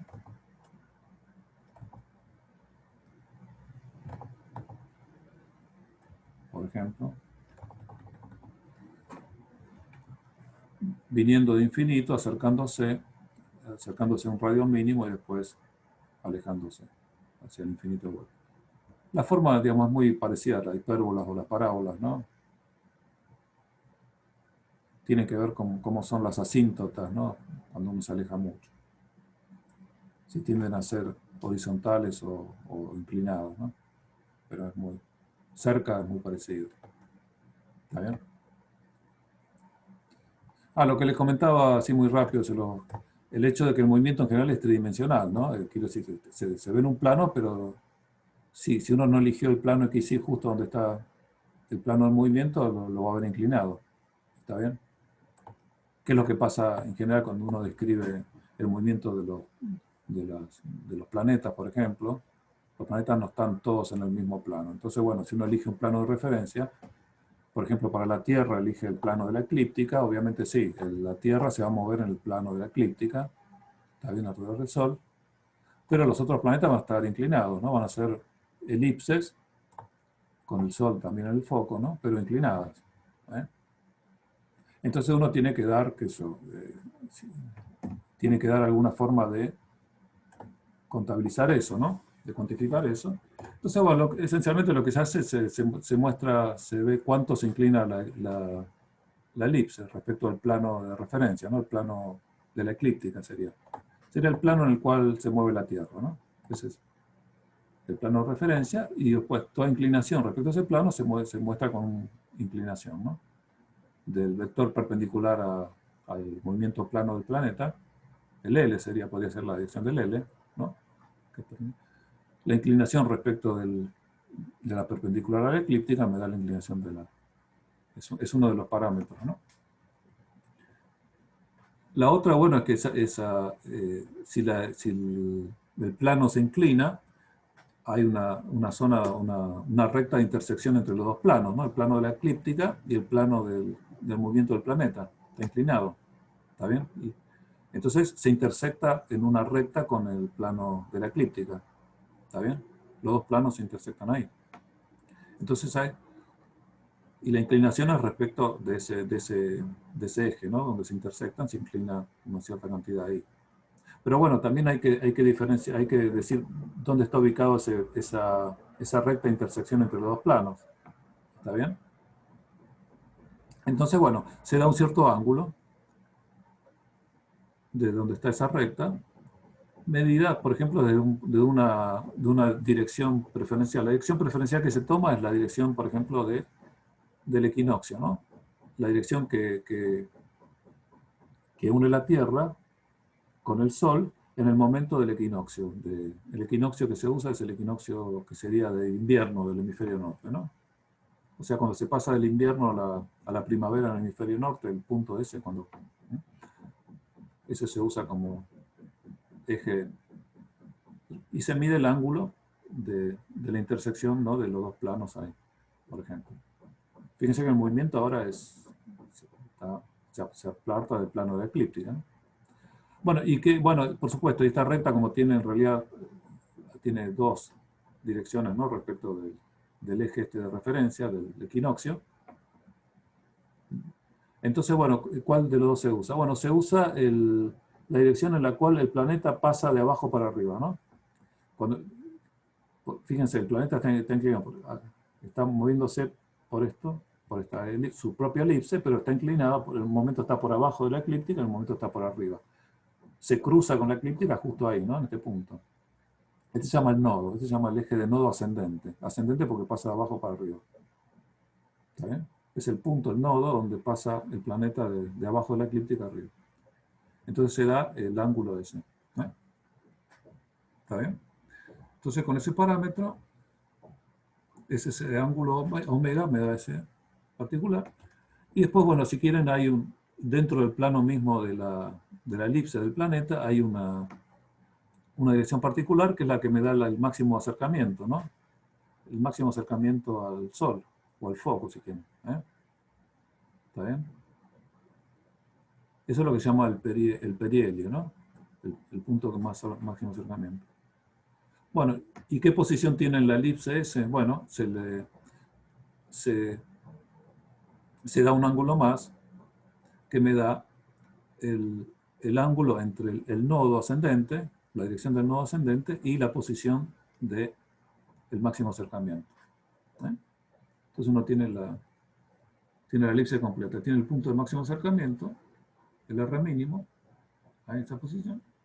Y recuerdan que habíamos descrito el movimiento con el phi igual a 0 a partir de ese ángulo, ¿no? de ese radio de máximo acercamiento, el R mínimo. ¿Vale? Entonces, bueno, uno ya puede escribir el movimiento completo del planeta, porque tiene posicionada la elipse, con su inclinación, la posición del nodo ascendente y la posición del radio mínimo respecto al nodo ascendente. Y a partir de ahí tiene el movimiento. Entonces, bueno, con esos parámetros puede describir el movimiento del planeta en general, usando el mismo sistema de coordenadas para todos los planetas. Fíjense que es bastante relativamente complicado, ¿no?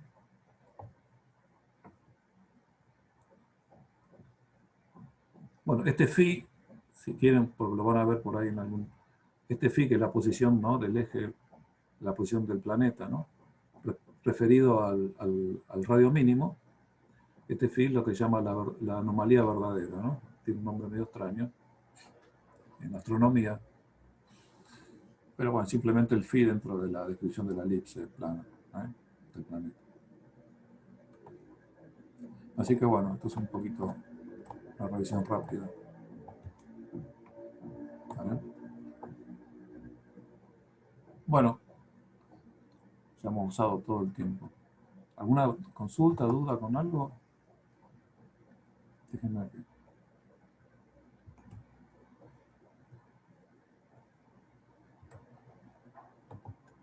Ahí está. Ah, bueno, ya. No. Ya fue muy denso.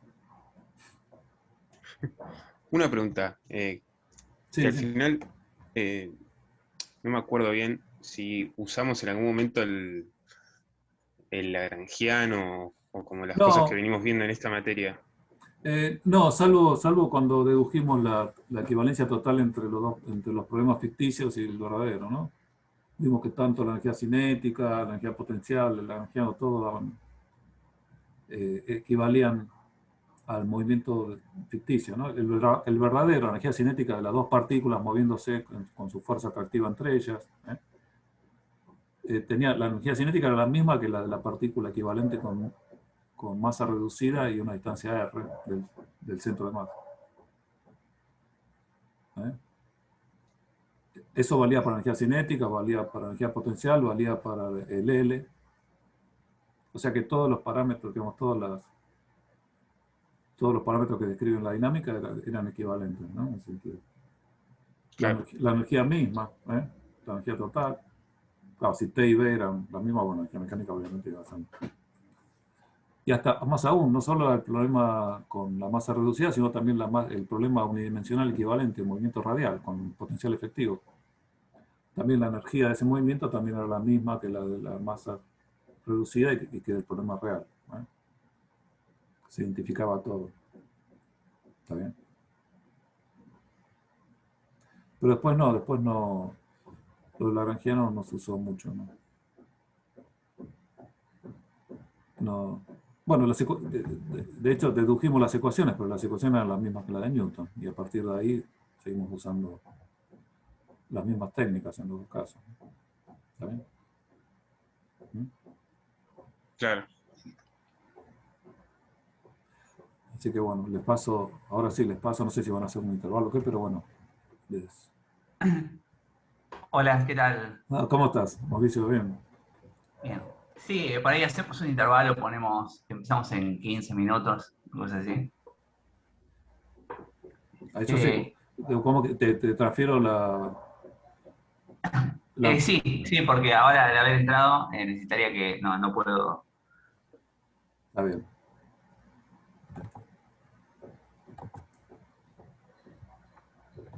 Ahí está, ya está, listo. Perfecto. Bueno, entonces ahora ya puedo salir, ¿no?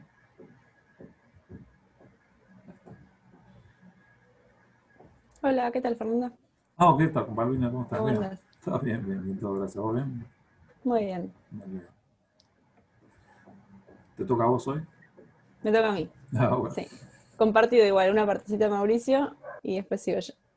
Bien. Bueno. Ya empezaron con fuerzas centrales, por lo que veo, ¿no? Sí. Perfecto. Ya la clase que viene empezamos con choque. Ajá. Un poco lo que vimos de fuerzas centrales para el choque. Sí. Perfecto. Así que bueno. A ver, todavía no sé. ¿Cómo salgo yo? Me falta algún...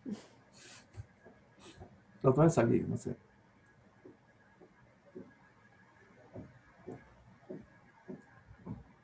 Acá está. No.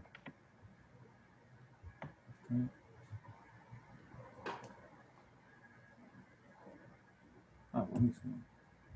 Encima estoy grabando. Todo esto está quedando para la historia. Ok. Ya tenés que poner. No sé si no tenés que decir vos para grabar o yo. No, espera.